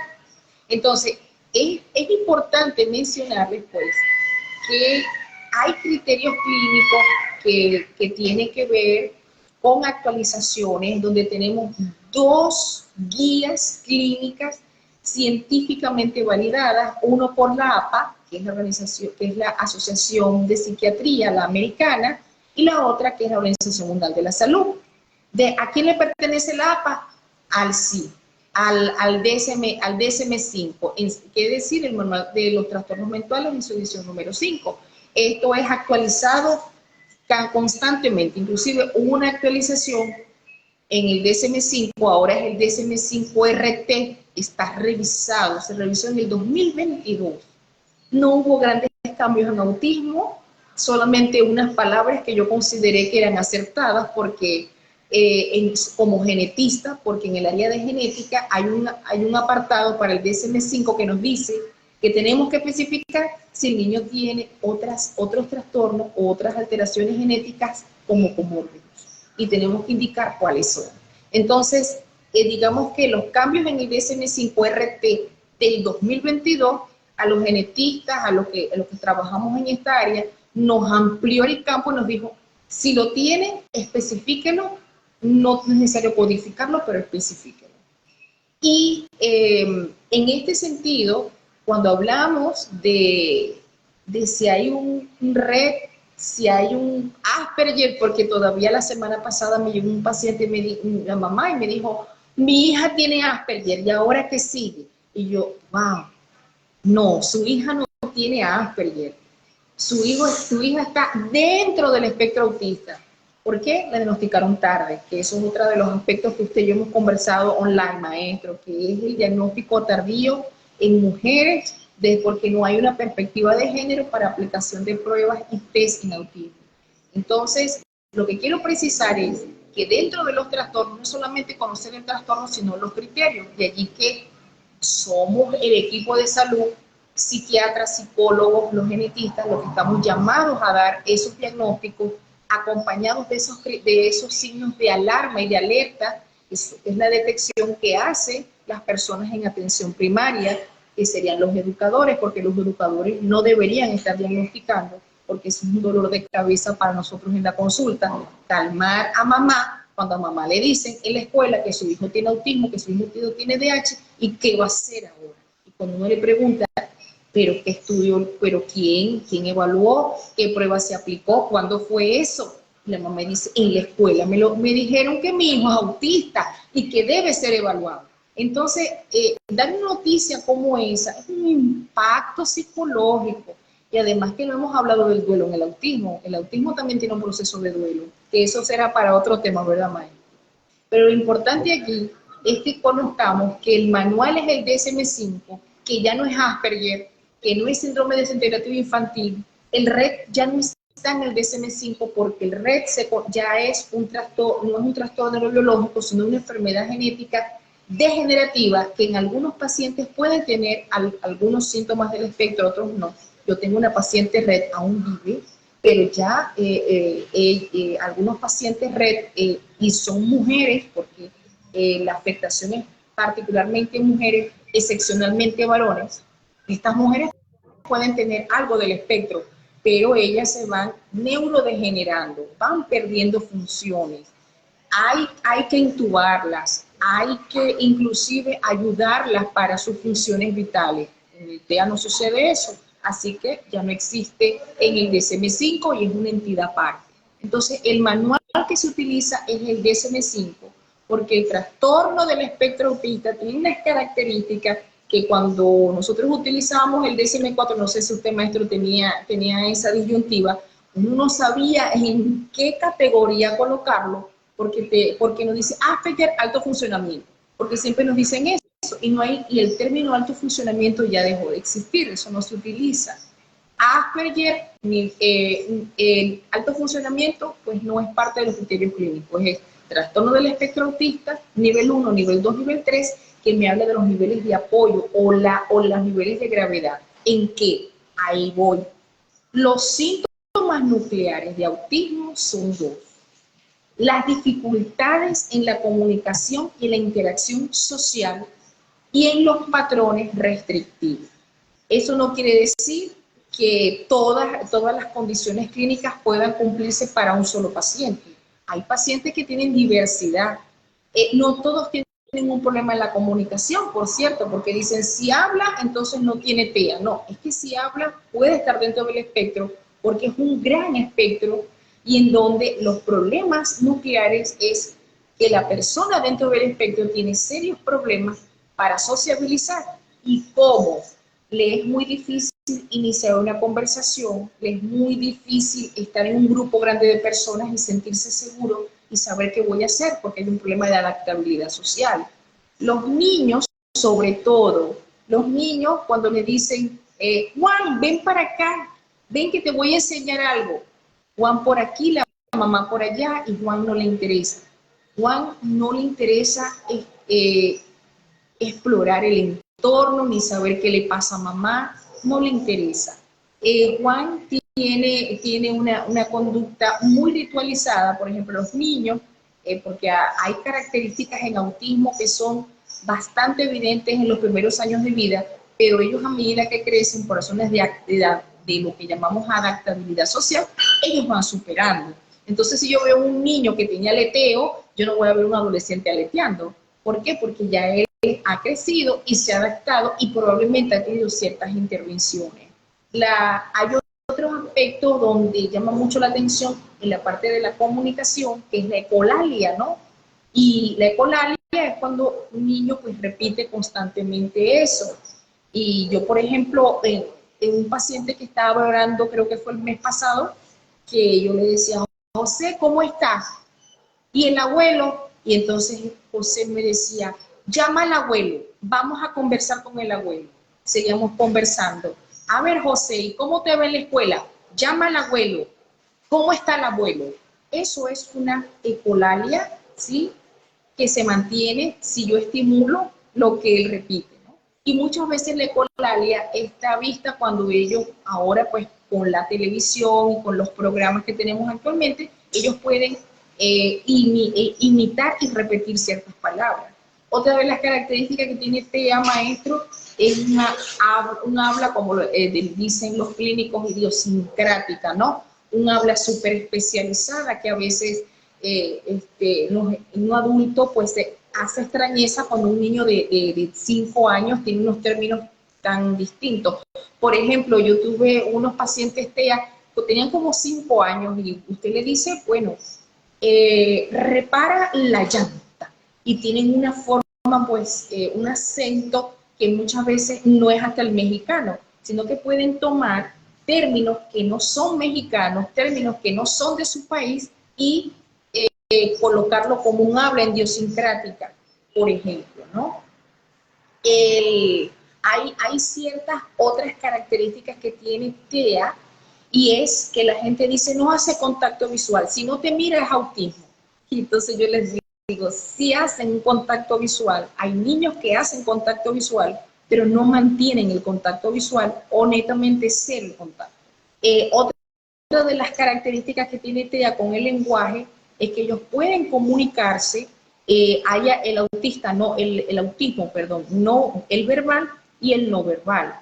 Entonces, por supuesto, con el no verbal, ya los planes de intervención desde lengua de señas, desde uso de apoyos visuales es importante. Pero lo que más llama la atención, y allí, porque usted me dijo que era solamente 2 trastornos en el día de hoy, lo que más llama la atención es cuando las mamás nos dicen, mi hijo no me escucha, mi hijo no me mira, mi hijo se aísla, en la escuela no participa, cuando ve muchas personas se inquieta y dentro de las características del espectro está lo que llamamos un procesamiento sensorial alterado, bien sea por la visión, por la audición, por el tacto, por el gusto y por el olfato. Eso explica también otras características que hacen más difícil el diagnóstico, porque yo la semana pasada, antepasada, tuve una referencia de un paciente que tuvieron que ingresarlo porque tenía 15 días sin querer comer, cuando tomaba muy poca agua, nada le gustaba, ¿no? Entonces, cuando se hace el análisis clínico, este niño lo que tenía era una infección urinaria grave, dolor, y resulta que el niño exteriorizaba era con movimientos, se veía agitado, no expresaba el dolor, pero sí agitación. Otra de las cosas es que el niño no podía decir dónde le dolía, y eso es muy importante. Y la mamá asumía que el niño tenía una restricción alimentaria. Entonces, no todo lo que sumamos aquí en TEA nos da el cálculo exacto. De allí que en el INC y en la clínica Senkai, a partir de estos live, pero también tenemos entrenamientos, cursos y diplomados, nosotros trabajamos todas estas áreas que son dificultosas de analizar, pero utilizamos casos clínicos, nuestros propios pacientes como casos clínicos prácticos, para poder entonces darle un poco más de forma a este mundo tan complejo. ¿Por qué necesitamos, por ejemplo, que los profesionales en educación tengan habilidades para el área del autismo? Porque ustedes son los que detectan, junto con los papás, qué está sucediendo con el niño. ¿Por qué? Porque como tenemos una variabilidad clínica, tenemos una variabilidad en la edad de presentación. Yo puedo tener autismo y no tener todas mis características, porque ya nosotros podemos diagnosticarlo a los 2 años de edad, maestro. Nosotros podemos aplicar el A22, el ADR, y yo puedo hacer el diagnóstico a los 2 añitos, porque ya tenemos los protocolos estandarizados para eso. Pero puede que yo pase tranquilamente como niño o como niña y de repente empiezan a aflorar ciertas características. Tengo 8 años, me escolaricé. Entonces hay características que afloran, hay una especie de camuflaje que ciertos niños tienen, y eso habla de adaptabilidad social. Pero cuando ya la situación empieza a complicarse, cuando tengo que interactuar un poco más, cuando ya las exigencias académicas van aumentando, entonces evidentemente estos síntomas empiezan a aparecer. ¿Quiénes deben diagnosticar? ¿Quiénes deben hacer estas pruebas? Los equipos multidisciplinares con experiencia en autismo. No una persona que ha hecho un curso de 20 horas ya puede decir, soy especialista en la detección, porque esto es una situación bien difícil. Pero si la persona hace un curso de 20 horas, pero dice, hago práctica, estoy en una clínica, estoy en la escuela, tengo niños, estoy en un centro de educación especial, y yo con estas herramientas que adquiero voy trabajando, maravilloso. Adquiere un conocimiento que se necesita, maestro. No sé si tiene otra pregunta, porque recuerda que si no me detiene, yo continúo. No, de hecho es interesante y hay algunas cosas que me gustaría contestar también por los tiempos, ¿no? El día de hoy es un pequeño intro. Dijimos a los demás episodios que tenemos todos los martes en este horario vamos a estar tomando algunas cápsulas, todo dirigido en esta base principal de conocer qué es realmente un trastorno del neurodesarrollo, y más con la base de experiencia que tienes en el tema. Me llama la atención, y no me voy a ir tanto a lo que es autismo ahorita o lo que tiene que ver con dislexia, porque sé que al final te dejo para que nos des una invitación a la cuestión de esta masterclass para ver sobre dislexia, pero me gustaría tomar 2 cosas muy importantes. La primera, hablaba sobre un niño en el proceso del neurodesarrollo y sobre su maduración a la adquisición de lo que son ciertos recursos o estas cuestiones a lo que son herramientas para poder interactuar y poder generar un proceso de maduración. Lo hablabas en ese proceso, ¿no? O con estas palabras. ¿Qué pasa entonces? Y sabemos, y lo planteaste, que ahora hablar de una dislexia, hablar de un TEA, hablamos de un proceso de heredabilidad, hablamos de un proceso genético, que también sería muy una recomendación a próximas que se hable sobre autismo, explicar qué entendemos por heredabilidad, qué entendemos por genética, porque a veces también nos vamos a un proceso muy coloquial de decir genética, ya está en mi gen, ya voy a ser autista, ¿no? Entonces, básicamente lo asumimos. Entonces, ya lo tocaremos en otro momento este tema a más profundidad, pero sí me llama mucho, eso es lo que explica heredabilidad, sí me llama mucho esta cuestión. ¿A qué te refieres concretamente, Liliana, cuando dices, en este proceso de maduración, el niño o la niña va adquiriendo herramientas o habilidades que le van a favorecer para este proceso de maduración? ¿Qué sería una herramienta, qué es una habilidad que el niño adquiere o desarrolla en este proceso de interacción, en este proceso de maduración, en este proceso de social en el que está caminando, ¿no? En sus diferentes dimensiones o esferas en que está creciendo? Muy buena la pregunta. Voy a comenzar con socialización, porque así los papás lo ven. En la socialización, la primera etapa de socialización es una socialización restrictiva y limitada a papá, a mamá y la abuelita que está allí. El bebé pues, puede tener de 0 a 6 meses y esos son los personajes que están allí. Cuando las mamás sienten esa necesidad de interactuar con otros niños, porque yo quiero que mi bebé tenga amiguitos en la cuadra, porque eso es lo que más quieren las mamás y me lo preguntan. Cuando el bebé tiene 1 año de edad, que ya tiene la habilidad motriz de caminar y la habilidad de comunicarse, cuando nosotros nos colocamos a interactuar con otro niño, esa es otra habilidad, porque para el año de edad, el niño de 1 año ve a otro, pero no le interesa, pero explora, porque todavía no sabe si puede jugar con él, porque no lo comprende, porque todavía sus funciones cerebrales están madurando. Todavía no es capaz de, tengo un juguete, se lo puedo prestar. Entonces ahí está lo del el compartir. Eso es otro proceso importantísimo. Cuando un niño es capaz de dar el objeto para una situación recíproca de juego. Y no estamos hablando de niños que tienen una crianza egoísta, que no pueden prestar, o por ejemplo una conducta TDAH, que TDAH no puede prestar sus cosas. No estamos hablando de eso, estamos hablando del primer año de vida. Pero ya cuando ya tiene 2 añitos, ya entiende que hay un niño o una niña que tienen parecidos, que tienen un cuerpo pequeño y que él también se identifica, y que como ya tiene las habilidades motoras finas, de agarre, de extensión, de flexibilización y de movimiento, y además de eso tienen juguetes a su alrededor, ya a los 2 años yo estoy consciente que esta persona que está enfrente de mí puede jugar conmigo, porque esta persona también me está explorando, que son los niños de 2 añitos. Y yo lo digo porque yo hago muchas grabaciones de esas interacciones, que a lo mejor lo vemos, vamos por la calle, vamos a algún lugar, un centro comercial, y no nos llama la atención, sino que nos dicen, ay, qué ternura, 2 niños interactuando. Yo digo, no, ternura no, aquí está el neurodesarrollo en acción, 2 niños interactuando. Y es cuando yo coloco la cámara, porque me llama la atención. Y inclusive yo voy a un centro comercial y veo, calculo la edad por la altura y digo, aquí hay niños de 3 años, ¿cómo se miran, no? Y cómo se invitan, no importa que no te conozcan, vamos a jugar, vamos, te invitan. Entonces, esta habilidad es cerebral. El cerebro social tiene digamos, un cableado que necesitamos. Pero el niño sociabiliza si también en el hogar se aprende la sociabilización y se aprende por neuronas espejo. Una neurona espejo que es muy importante para que el niño observe, replique lo que observa. De allí que inclusive en clases de pregrado y posgrado siempre les menciono que la neurona espejo es la espada de Damocles para las personas, porque cuando el niño observa e imita, y si el adulto es un adulto que tiene un discurso y una acción que van en contradicción con una cadena de valores y antivalores, el niño va a imitar lo que el adulto hace, no lo que el adulto dice, porque eso es neurona espejo.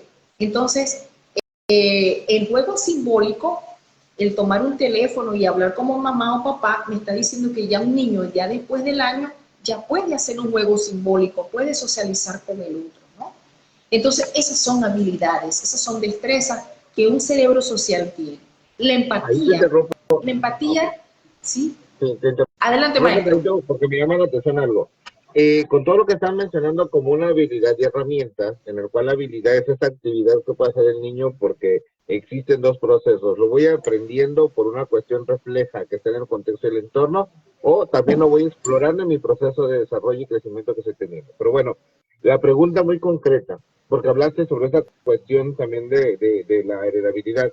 ¿Puede, en cierta manera, pasar un niño de manera invisible aún presentando un trastorno de neurodesarrollo? Ya hablaste en parte sobre TEA, que puede estar confundiendo un trastorno con una dificultad nada más, o con una limitación o una deficiencia. Pero ¿qué pasa cuando sí tengo a nivel de heredabilidad un trastorno, una alteración en ese proceso del neurodesarrollo? Puedo pasar desapercibido por todo este conjunto de herramientas que también mi entorno me lo dio, a veces sin esperar, o a veces sin que yo esté consciente que mi hijo tiene una dificultad o un trastorno. Yo le voy dando todo ese conjunto de herramientas y habilidades que le van permitiendo irse favoreciendo en su desarrollo y en su entorno. ¿Puede pasar un niño con un trastorno de desarrollo invisible durante un cierto tiempo, o quizás no ser identificado? Mire, maestro, mi experiencia me dice, y yo sé si los papás nos están escuchando, cuando uno da un diagnóstico tardío, los papás dicen, yo sabía que mi hijo tenía algo. Entonces, yo particularmente cuando diagnostico enfermedades raras, pero enfermedades de índole metabólico, como las mucopolisacaridosis, ¿no? la enfermedad de San Filipo, por ejemplo. Son enfermedades deformantes, son enfermedades que la calidad de vida del niño es muy corta, mueren a muy corta edad. Pero resulta que ellos al principio pasan desapercibidos. Eso sí aplica para ciertas enfermedades genéticas que no se instauran, están allí, están en silencio hasta que se activan. Entonces hay un neurodesarrollo bien, son niños que tienen buena comunicación. Yo no sé, a lo mejor se me cae un poco la cédula de identidad, pero por ejemplo, una de las primeras películas que me impactó, estaba estudiando medicina y dije, voy para genética, fue la historia del aceite de Lorenzo. Ustedes ven la historia del aceite de Lorenzo, es una enfermedad degenerativa, es una leucodistrofia, y ustedes observan a Lorenzo, Lorenzo existió, ¿no? Lorenzo es una persona que, bueno, adquirió, es un niño normal, sociable, inteligente, él era un niño muy querido en la familia italiana, ¿no? Que ellos tenían, por tanto, una familia italiana, una familia latina, una familia mexicana, no es como la familia americana, ¿no? Es muy dado a las fiestas, muy dado a la conversación, y Lorenzo empieza a perder funciones. Entonces allí no es que pasó desapercibido, sino que luego que adquiere funciones, las pierde. Hay regresiones.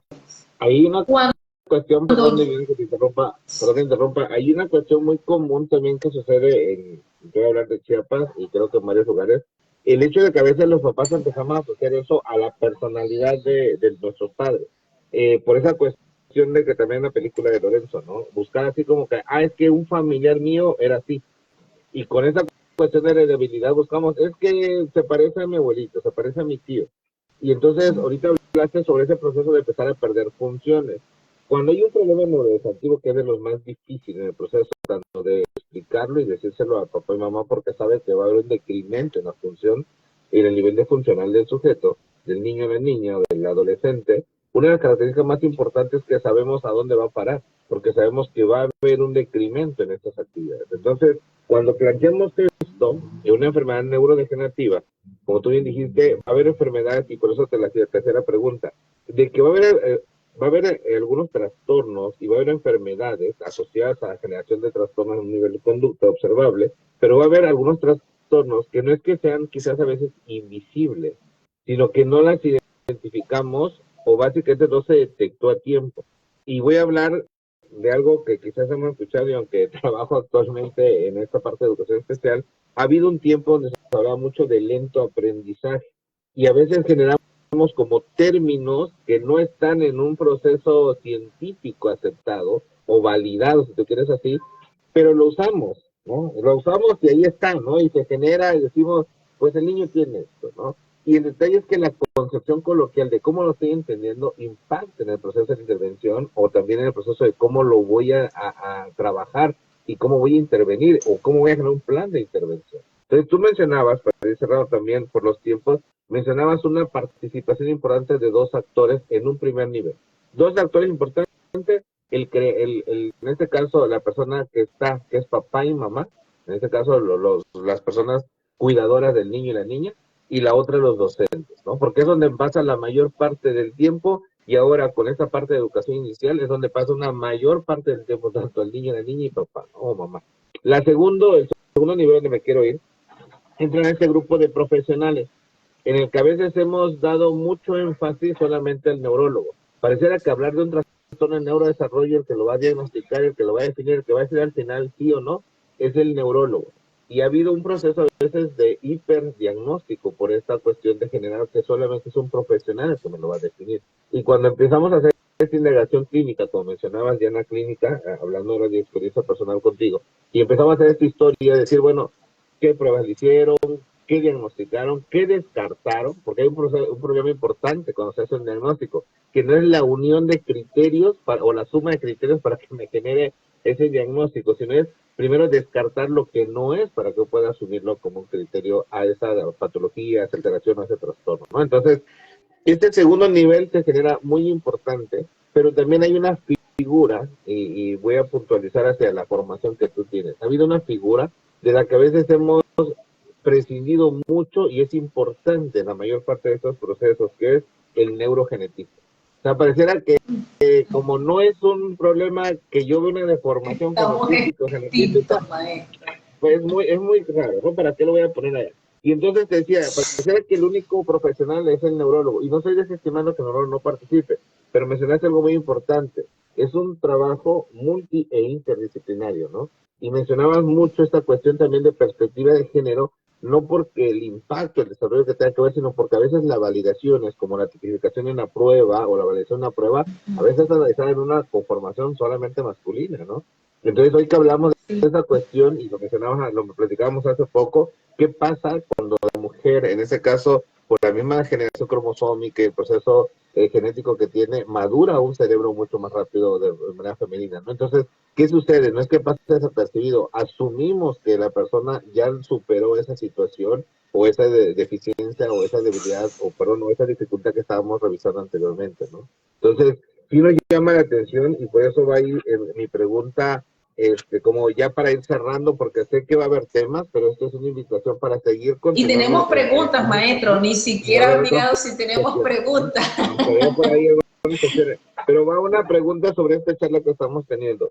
¿Cuáles serían para ti dos indicadores importantes a revisar, o quizás dos esferas, si tú lo ves así, importantes a identificar, a observar como papá y como maestro, como alerta o como riesgo?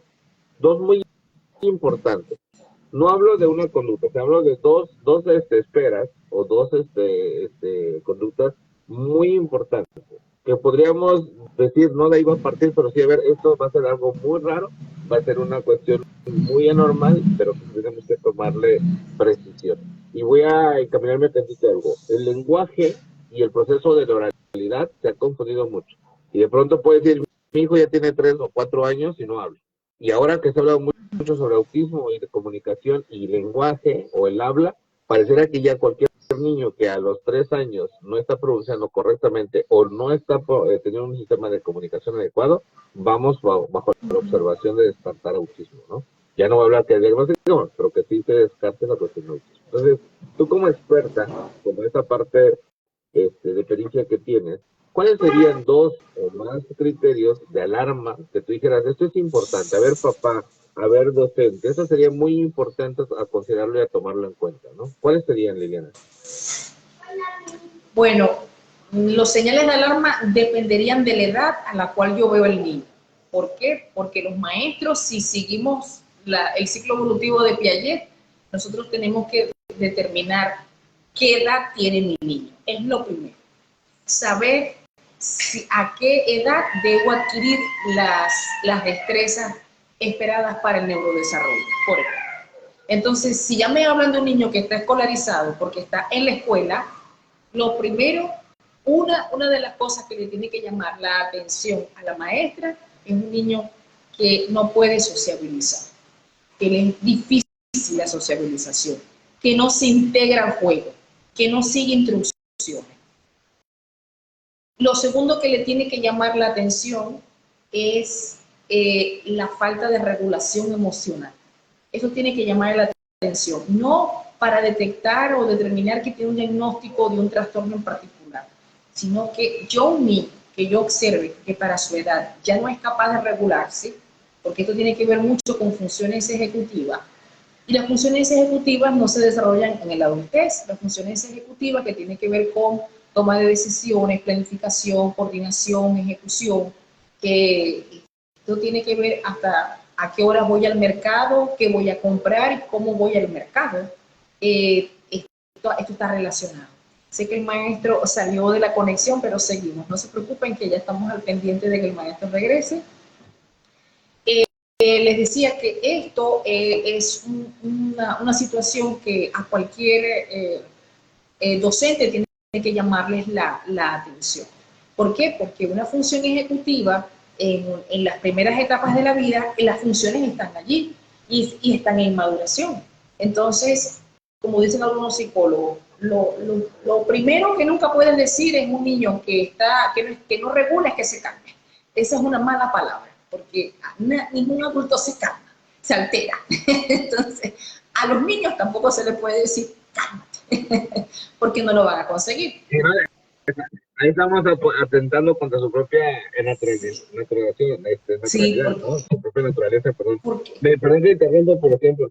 Hay una cuestión importante que me llama la atención ahorita. Hablaste de un criterio grande, y voy a hablar de la dimensión edad, ¿no?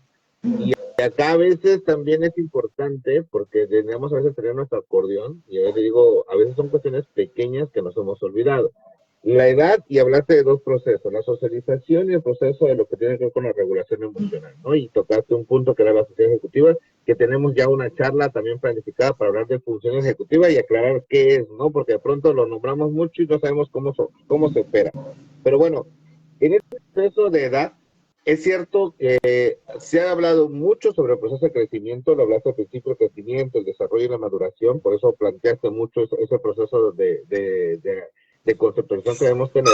Pero cuando hablamos de edad, anteriormente eran las abuelitas, la mamá, papá, que por el mismo sistema de crianza sabía que a cierta edad o a esta edad el niño tenía que estar haciendo esto, porque ya lo conocemos, ¿no? Porque, mira, ya crió un niño, dos niños, las abuelitas sabían, no camina, oye, ¿qué pasó? No está hablando, no gesticula, ya tenían como esos signos de alarma. Y hablo de la cuestión de la edad, porque de pronto hoy los criadores, en este caso voy a hablar de, a veces, no abuelito, abuelita, hablamos de tío o papá o mamá, o a veces en los mismos centros de servicios de atención al niño, que son CENDIS, de pronto tienen esta dificultad o a veces no tienen claro qué está sucediendo con el proceso del desarrollo del niño.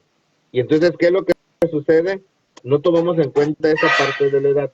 Si nos vemos la alarma, pero no tanto la edad. Y me ha pasado, ¿no? Oye, tiene 1 año y medio y tiene problemas de comunicación. A ver, ¿qué problemas de comunicación tiene? No, tiene un problema de lenguaje. A ver, no es lo mismo una cosa que otra. Y entendamos que también hay procesos del entorno que impactan y que a veces tenemos que tomar mucho en consideración, ¿no? Entonces, me llama mucho la atención ese aspecto que estabas hablando ahorita que tiene que ver con la edad. maestro, Entonces, la edad Liliana, es muy importante para todos los procesos de evaluación. Uno, porque la edad es el que me va a indicar en qué área del neurodesarrollo estoy. La edad me va a indicar cuáles son mi maduración de funciones ejecutivas. La edad me va a indicar inclusive qué tipo de pruebas puedo aplicarle al niño. Todo tiene que ver con la edad, en muchos aspectos, porque siempre decimos, para lo esperado, no lo tiene. ¿Qué es lo esperado? Para lo esperado, para la edad cronológica y para la edad mental. Entonces eso es un inciso que es importante siempre tomar en cuenta. La edad jamás puede estar fuera. Y quería dar un comentario cuando usted dice aprendizaje lento, porque me preocupó que en educación especial hablen así, porque eso es una forma de estigmatización para lo que nosotros estamos haciendo desde nuestra institución y desde muchos espacios en la red de padres, que se llama neurodiversidad y neurodivergencia. Y nosotros vemos en todos los espacios, maestros, donde estamos con el INC, desde pregrado hasta posgrado, nosotros le enseñamos a nuestros maestrantes de neuropsicología que cada cerebro es único y que por eso cada persona tiene un proceso de aprendizaje distinto. Una cosa es que yo tengo un aprendizaje distinto al que me está haciendo un baresmo, y otra cosa es que yo tengo un aprendizaje distinto porque tengo realmente una dificultad o un trastorno. Entonces, en la neurodiversidad está la inclusión. Y me imagino, bueno, que son términos que utilizan desde educación especial, pero sin educación especial, tomen en cuenta los cerebros únicos y maravillosos de nuestros niños. Los niños inclusive con ciertas limitaciones son maravillosos porque nos dan enseñanzas de vida, porque tienen un circuito o unas conexiones neuronales distintas a lo esperado, pero que tienen otras habilidades que pueden desarrollar. Es solamente eso, María, por lo de la neurodiversidad y la neurodivergencia. hay muchos que se han usado, y te decía, se usó mucho tiempo Pues creo que mucho del personal se ha ido actualizando y ha ido entendiendo mucho los términos que actualmente se están manejando, ¿no? Y eso da mucho gusto. Sin embargo, esa cuestión que hablabas nos deja para muchas temáticas, para ahondar, para profundizar, para conocer un poquito más. Y bueno, esto es una ruta que se va a seguir durante varias sesiones porque queremos hablar de neurodesarrollo, ¿no? Antes de hablar de autismo, antes de hablar de dislexia, antes de hablar de TDAH, trastorno de déficit de atención, conos, hiperactividad, es importante hablar y conocer bien las bases que tienen que ver con neurodesarrollo. Junto con ello hay otros conceptos, otros elementos comórbidos, por eso hoy rescato mucho el tema y el objetivo era hacer esa diferenciación entre el proceso de lo que estamos entendiendo por crecimiento, por eso rescaté mucho esta dimensión que se llama edad, porque la edad es un crecimiento, está cronológicamente caracterizado por el tiempo, entonces automáticamente estamos hablando que eso pasa, y queramos o no, nuestro pelo va a crecer, nuestra piel va a generar un proceso de respuesta, pero hay otra parte importante que también, aunque va aunado al crecimiento, hoy por hoy estamos empezando a entender que impacta directamente en muchas de nuestras conductas y que eso tiene que ver con el desarrollo, ¿no? Entonces, sí es importante conocerlo, valorarlo y principalmente creo que la tarea más importante es que tantos papás como educadores, como especialistas, tengamos muy bien claro este proceso de lo que tiene que ver con nuestro acordeón, de conocer qué se espera que un niño haga, ¿no? Porque también hablabas del crecimiento, sobre lo que tiene que ver con las cuestiones de las curvas. Estos indicadores o estos elementos que se manejan ya como puntuaciones, ¿no? A nivel nacional o a nivel internacional. Pero cuando hablamos de este proceso de desarrollo, hablamos de un proceso mucho más complejo que tiene que ser observado de una manera distinta y principalmente analizado para poder llegar a un proceso de identificación o de diagnóstico. Entonces, me llama mucho la atención, Liliana, me da mucho gusto esta primera participación. Hay algunos comentarios dentro de Sí, lo que tiene que ver maestro, hay personas con que ya están muy activas en el chat. entonces, me gustaría que lo fueras platicando. Nos comentaba por ahí Merani, Stalin, sobre el aspecto de cómo es que un niño, dice, mi niño tiene una dificultad para diferenciar que no es, para diferenciar una dificultad y diferenciar que no es en 2 años de pandemia. A ver, que no. Ok. Que tiene mucha dificultad. Quiero comprender que Merani habla de su niño que tiene una dificultad para diferenciar que su proceso de desarrollo o su alteración que está teniendo en su proceso de neurodesarrollo no es por un problema de pandemia, sino que tiene que ver con una situación o alteración de tipo heredable, ¿no? Esta cuestión que mencionabas de la cuestión genética. ¿Qué podrías mencionar por ahí, Liliana, sobre esto? Bueno, lo primero, si la podemos ayudar por nuestra institución, tenemos que evaluar qué tipo de dificultades está teniendo el niño y por qué dice que no es relacionado con la pandemia. Porque los problemas que hemos tenido, y no solamente para niños neurotípicos, sino para niños neurodiversos también, es el rezago escolar, la falta de sociabilización, el aislamiento, las medidas de restricción, las muertes de familiares, los periodos en los cuales no podíamos interactuar con otros. Eso también nos trajo muchos problemas, ¿no? Pero si ella dice que no está relacionado con la pandemia, por tanto no está destacando un rezago, lo primero que tenemos que establecer es, uno, la edad, porque el género o el sexo no tiene que ver con la maduración cerebral, eso es un neuromito, eso es una falacia. El cerebro del masculino y el femenino tienen la misma conformación, lo que es que el hombre un poco más alto, un poco más grande, pesa un poco más, pero el peso del cerebro no quiere decir que sea más inteligente que nosotras. No se crean eso. Eso es un neuromito. Lo importante es que establecer en qué edad está y qué dificultades observa la madre, para entonces nosotros establecer a partir del neurodesarrollo cuáles son, si esas dificultades o esa preocupación que ella está exhibiendo tiene que ver con un problema.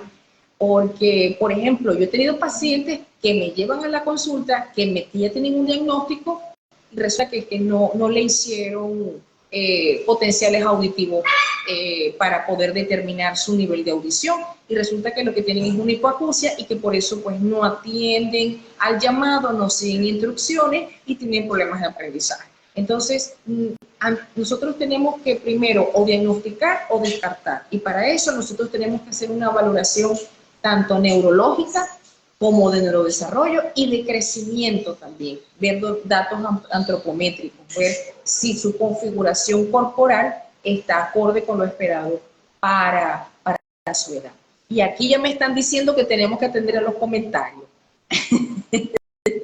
a otras preguntas, que no nos podemos ir sin contestar preguntas. Perdón, otro comentario, yo le interrumpo, otro comentario importante. De todos modos, compañeros que nos siguen en las redes, hay un enlace en el link, de todos modos si podemos pegarlo, para que se puedan conectar a un chat y ya de manera mucho más directa puedan participar con la doctora Liliana. Nos dice la compañera Amaranto Romero, la cuestión es si Liliana, nos podrías aclarar un poquito la diferencia entre trastorno global del desarrollo y trastorno generalizado del desarrollo, ya que algunos profesionales confunden esos términos con lo que tiene que ver TEA. Ese es el área que más me gusta. Pues sí, creo que Amaranto es mi alumna. Si es Amaranto, sí. Y eso es una pregunta que es buena. Es mi alumna. Tiene que ser mi alumna para hacer una pregunta tan precisa como esa. Porque cuando hablamos de retraso global del desarrollo, esto es una subcategoría clínica de los trastornos del desarrollo intelectual. Cuando hablamos del trastorno del desarrollo intelectual, está el déficit cognitivo, el retraso global del desarrollo y el déficit cognitivo no especificado. Esta es la categoría. Ahora, cuando hablamos de retraso global del desarrollo, esto es lo que le digo a mis estudiantes de la maestría, esto es un criterio diagnóstico provisional que se caracteriza porque el niño o la niña tiene 2 o 3 esferas del neurodesarrollo que pudieran estar afectadas, como por ejemplo el lenguaje, la motricidad, la cognición. Ahora, ¿por qué es un criterio provisional y me dicen dos o más esferas y no tengo el diagnóstico? Porque de acuerdo a sus limitaciones, a pesar de que le hago las pruebas no son concluyentes. Entonces, cuando no tenemos un diagnóstico concluyente, nosotros colocamos, y es mi experiencia, colocar al paciente como un retraso global del desarrollo. ¿Cuándo debo evaluar al paciente? Obligatoriamente, y por eso digo que tiene que ser de mis estudiantes, porque yo les digo siempre SOS para alerta. Cuando el niño tiene 5 años, el niño tiene que ser valorado nuevamente, porque el retraso global del desarrollo no puede ampliarse más de un año, porque es una categoría diagnóstica simplemente provisional, porque no tengo resultados concluyentes. No es que no he hecho nada, no apliqué nada y como no me da para en la exploración, lo dejo así. No, pruebas, exploraciones no concluyentes. Y se aplica, ese es el tercer criterio, para niños menores de 4 años. Cuando yo voy y eso es una confusión con TEA, porque TEA es trastorno del espectro autista, es otro criterio clínico. Retraso global del desarrollo tiene que ver con un trastorno en el desarrollo cognitivo. Cuando inclusive el déficit cognitivo no especificado, también tengo que tratarlo y tengo que mencionarlo hoy, porque eso es un criterio que se aplica para niños mayores de 5 años y donde tampoco las pruebas me han dado concluyentes, porque los niños tienen un problema de ceguera, un problema mecánico, anatómico, que me impide hacer que la prueba sea concluyente a nivel del lenguaje, o que tenga una hipoacusia. Entonces yo lo dejo como a los 5 años como un déficit cognitivo no especificado y evalúo entonces nuevamente al siguiente año recomendando la intervención para ya con intervención saber entonces qué pruebas puedo aplicar dependiendo de la habilidad que ya haya desarrollado. ¿Por qué se confunde con autismo? Yo he tenido casos de mamás que me dicen que su hijo tiene 3 diagnósticos: Asperger, trastorno, retraso global del desarrollo y autismo. Así me llegan las mamás con esa angustia de que ¿qué vamos a hacer? Mi hijo tiene todo esto. Entonces hay que empezar como a sacar con pinza todo eso y colocar a la mamá e informarle y decirle hacia dónde vamos con esos diagnósticos. Y retraso global del desarrollo no lo puedo colocar para un TEA. Eso es Eso es una equivocación clínica. Yo lo haría para un error innato del metabolismo, donde los niños con error innato del metabolismo, como son enfermedades neurodegenerativas, en un principio pueden tener habilidades, luego perderlas o no desarrollar todas las habilidades. Y como las pruebas no son concluyentes, entonces no puedo dar un diagnóstico definitivo a partir de los 4 años de edad. Yo creo que con eso respondí la pregunta. Vamos a responder. Esperamos que sí, de todos modos todos pueden conectarse enlazarse al WhatsApp del Tenemos grupo, un grupo y con mucho WhatsApp, gusto pues, sí, del participar, ¿no? INC. Me, Ajá. me gustaría, me gustaría, Liliana, por cuestión de los tiempos también, hay otro comentario sobre Pili López que nos dicen, yo tengo un adolescente que considero tiene un problema, pero no le gustaría encajarlo, ¿no? En un término Está de bien. diagnóstico, dice, tiene 16 años, ¿qué pruebas podría practicar con ella o trabajar con ella? También ella misma habla sobre que los jóvenes con los que ella trabaja tienen mucha dificultad en lectura y escritura, y también porque es de una población celtal, de una lengua indígena. Entonces, no sé si eso tiene que ver. Me gustaría, Liliana, que les dé sus comentarios. Ajá. Con la adolescente yo no puedo aplicar ninguna prueba si no sé qué tipo de dificultad está presentando. Tiene la edad, pero tenemos que establecer la dificultad. Eso es lo principal, porque yo veo ciertos profesionales que quieren aplicar pruebas y olvidarse de la parte clínica. La parte clínica es importante, eso es lo primero.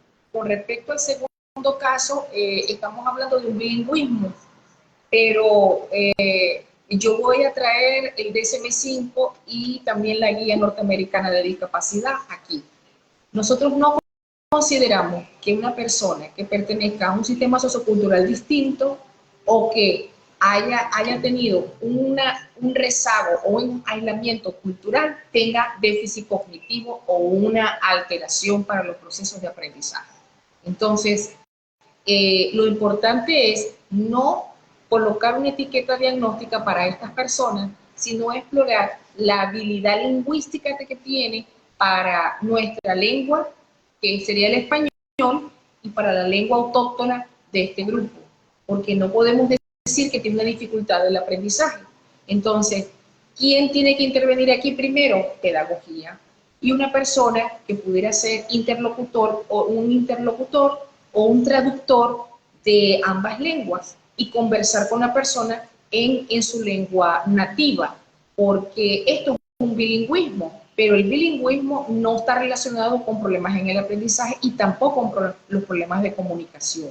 Son habilidades que otras personas tienen para poder hablar dialectos e idiomas. Tendría que ver examinar el caso, conversar con las docentes para tener mayor información. Pero es una de las cosas que debemos pues establecer. Nivel cognitivo y capacidad de comunicación bilingüística, desde el dialecto y de nuestra lengua española. Ajá, ¿qué otras preguntas, maestra? Gracias, Liliana. La invitación a los compañeros es que se integren al chat y puedan platicar contigo, ¿no? Ya de manera más cercana. Hago un último comentario de Yuji Rosberg.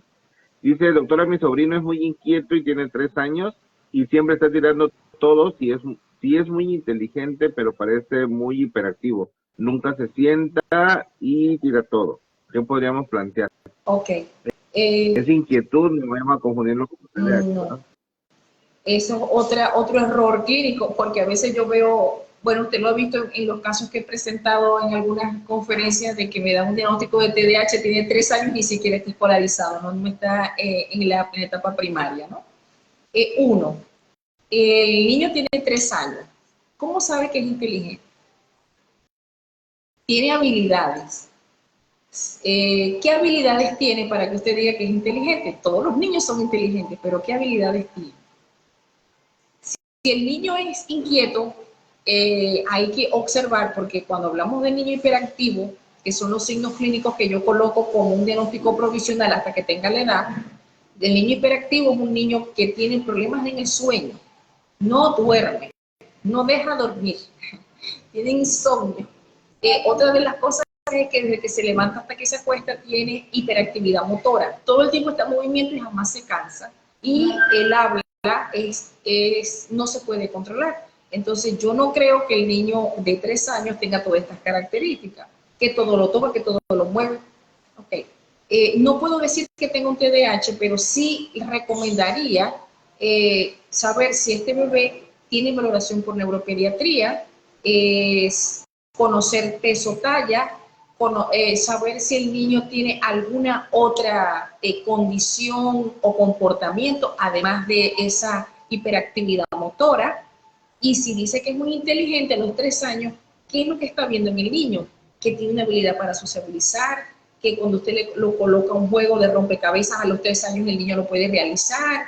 Entonces, hay que ver porque, por ejemplo, hay otras condiciones que no tienen que ver con el desarrollo, que habla de una ansiedad infantil en el niño.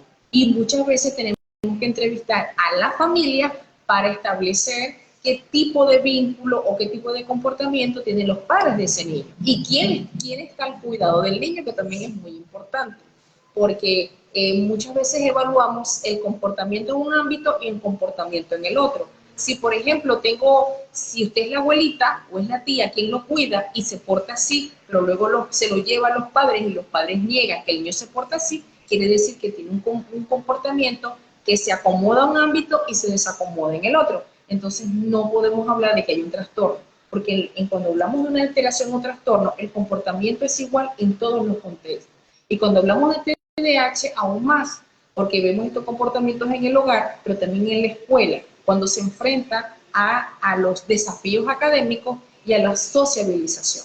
Es lo que le puedo decir ahorita con las pequeñas características que me dan. Pero un diagnóstico no se puede De dar.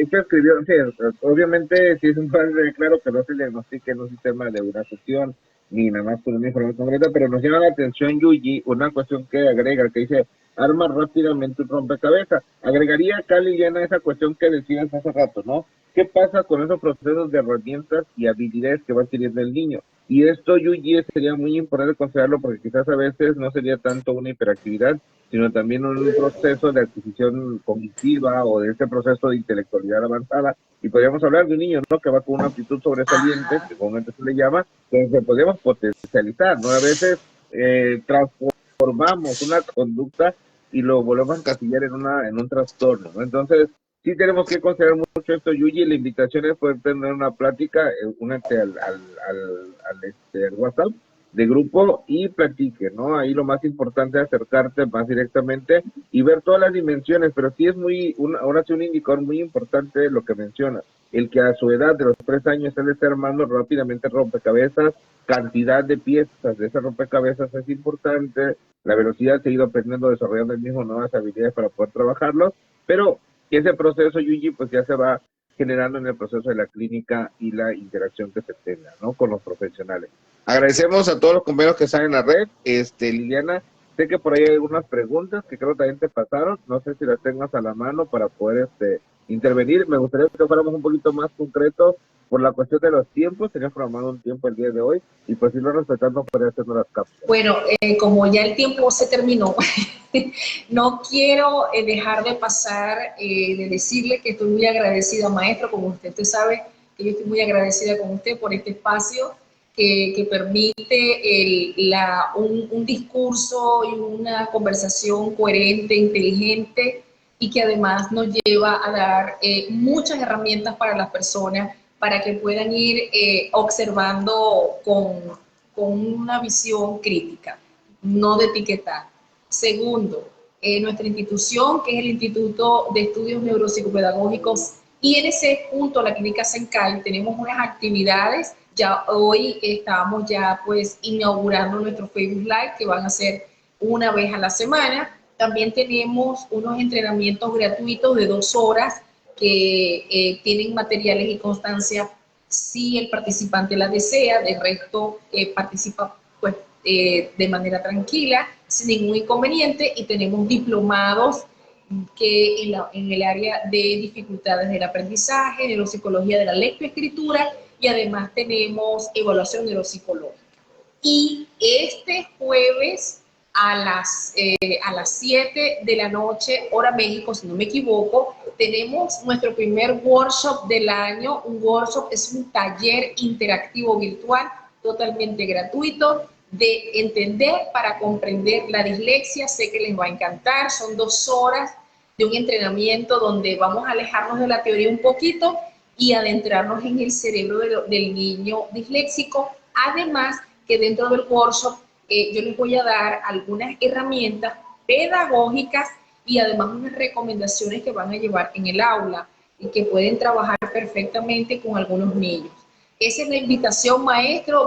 También tenemos otras actividades que vamos a desarrollar en los próximos meses y que por eso les pedimos que sigan las redes sociales del INC, Facebook, también tenemos INC Instagram y tenemos la clínica Senkai Neuropsicopedagógica en el Facebook, y allí estamos, como somos instituciones hermanas, una para la parte educativa y la otra en el área clínica, somos instituciones hermanas que tenemos las publicaciones simultáneas para todas las personas que nos siguen y que pueden compartir nuestras actividades. Tenemos un grupo WhatsApp, ya ahorita pues nuestra coordinadora de la clínica Senkai, la licenciada Diana, va a incorporar el enlace, se llama Entrenamientos INC junto con la clínica Senkai, que es un grupo abierto de WhatsApp en el cual nosotros semanalmente publicamos actividades que hacemos, pero también damos algunos obsequios como libros, cuadernillos y manuales. Esta semana me toca dar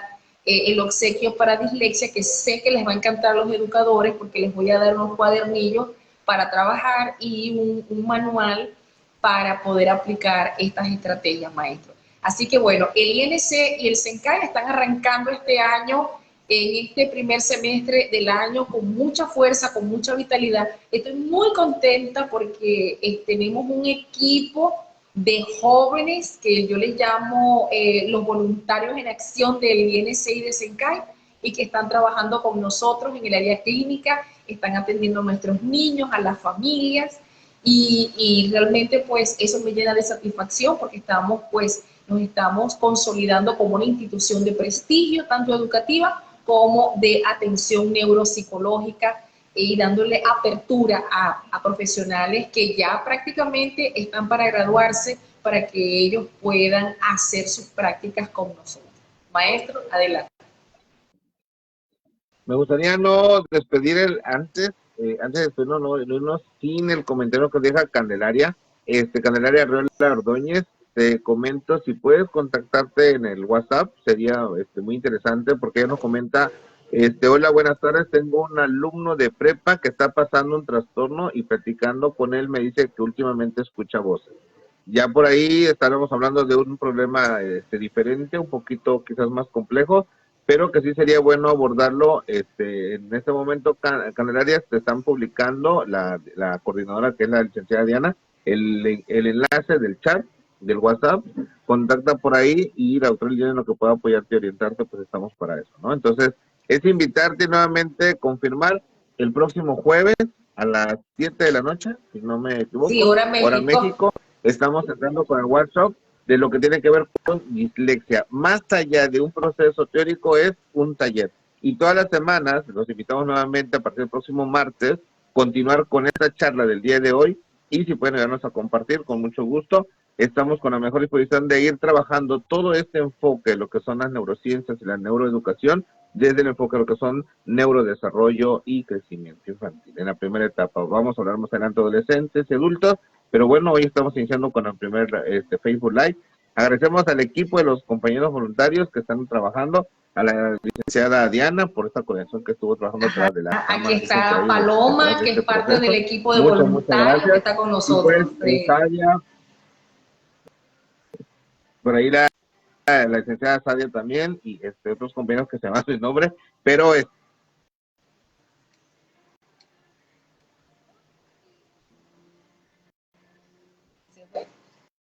Maestro, ¿me escucha?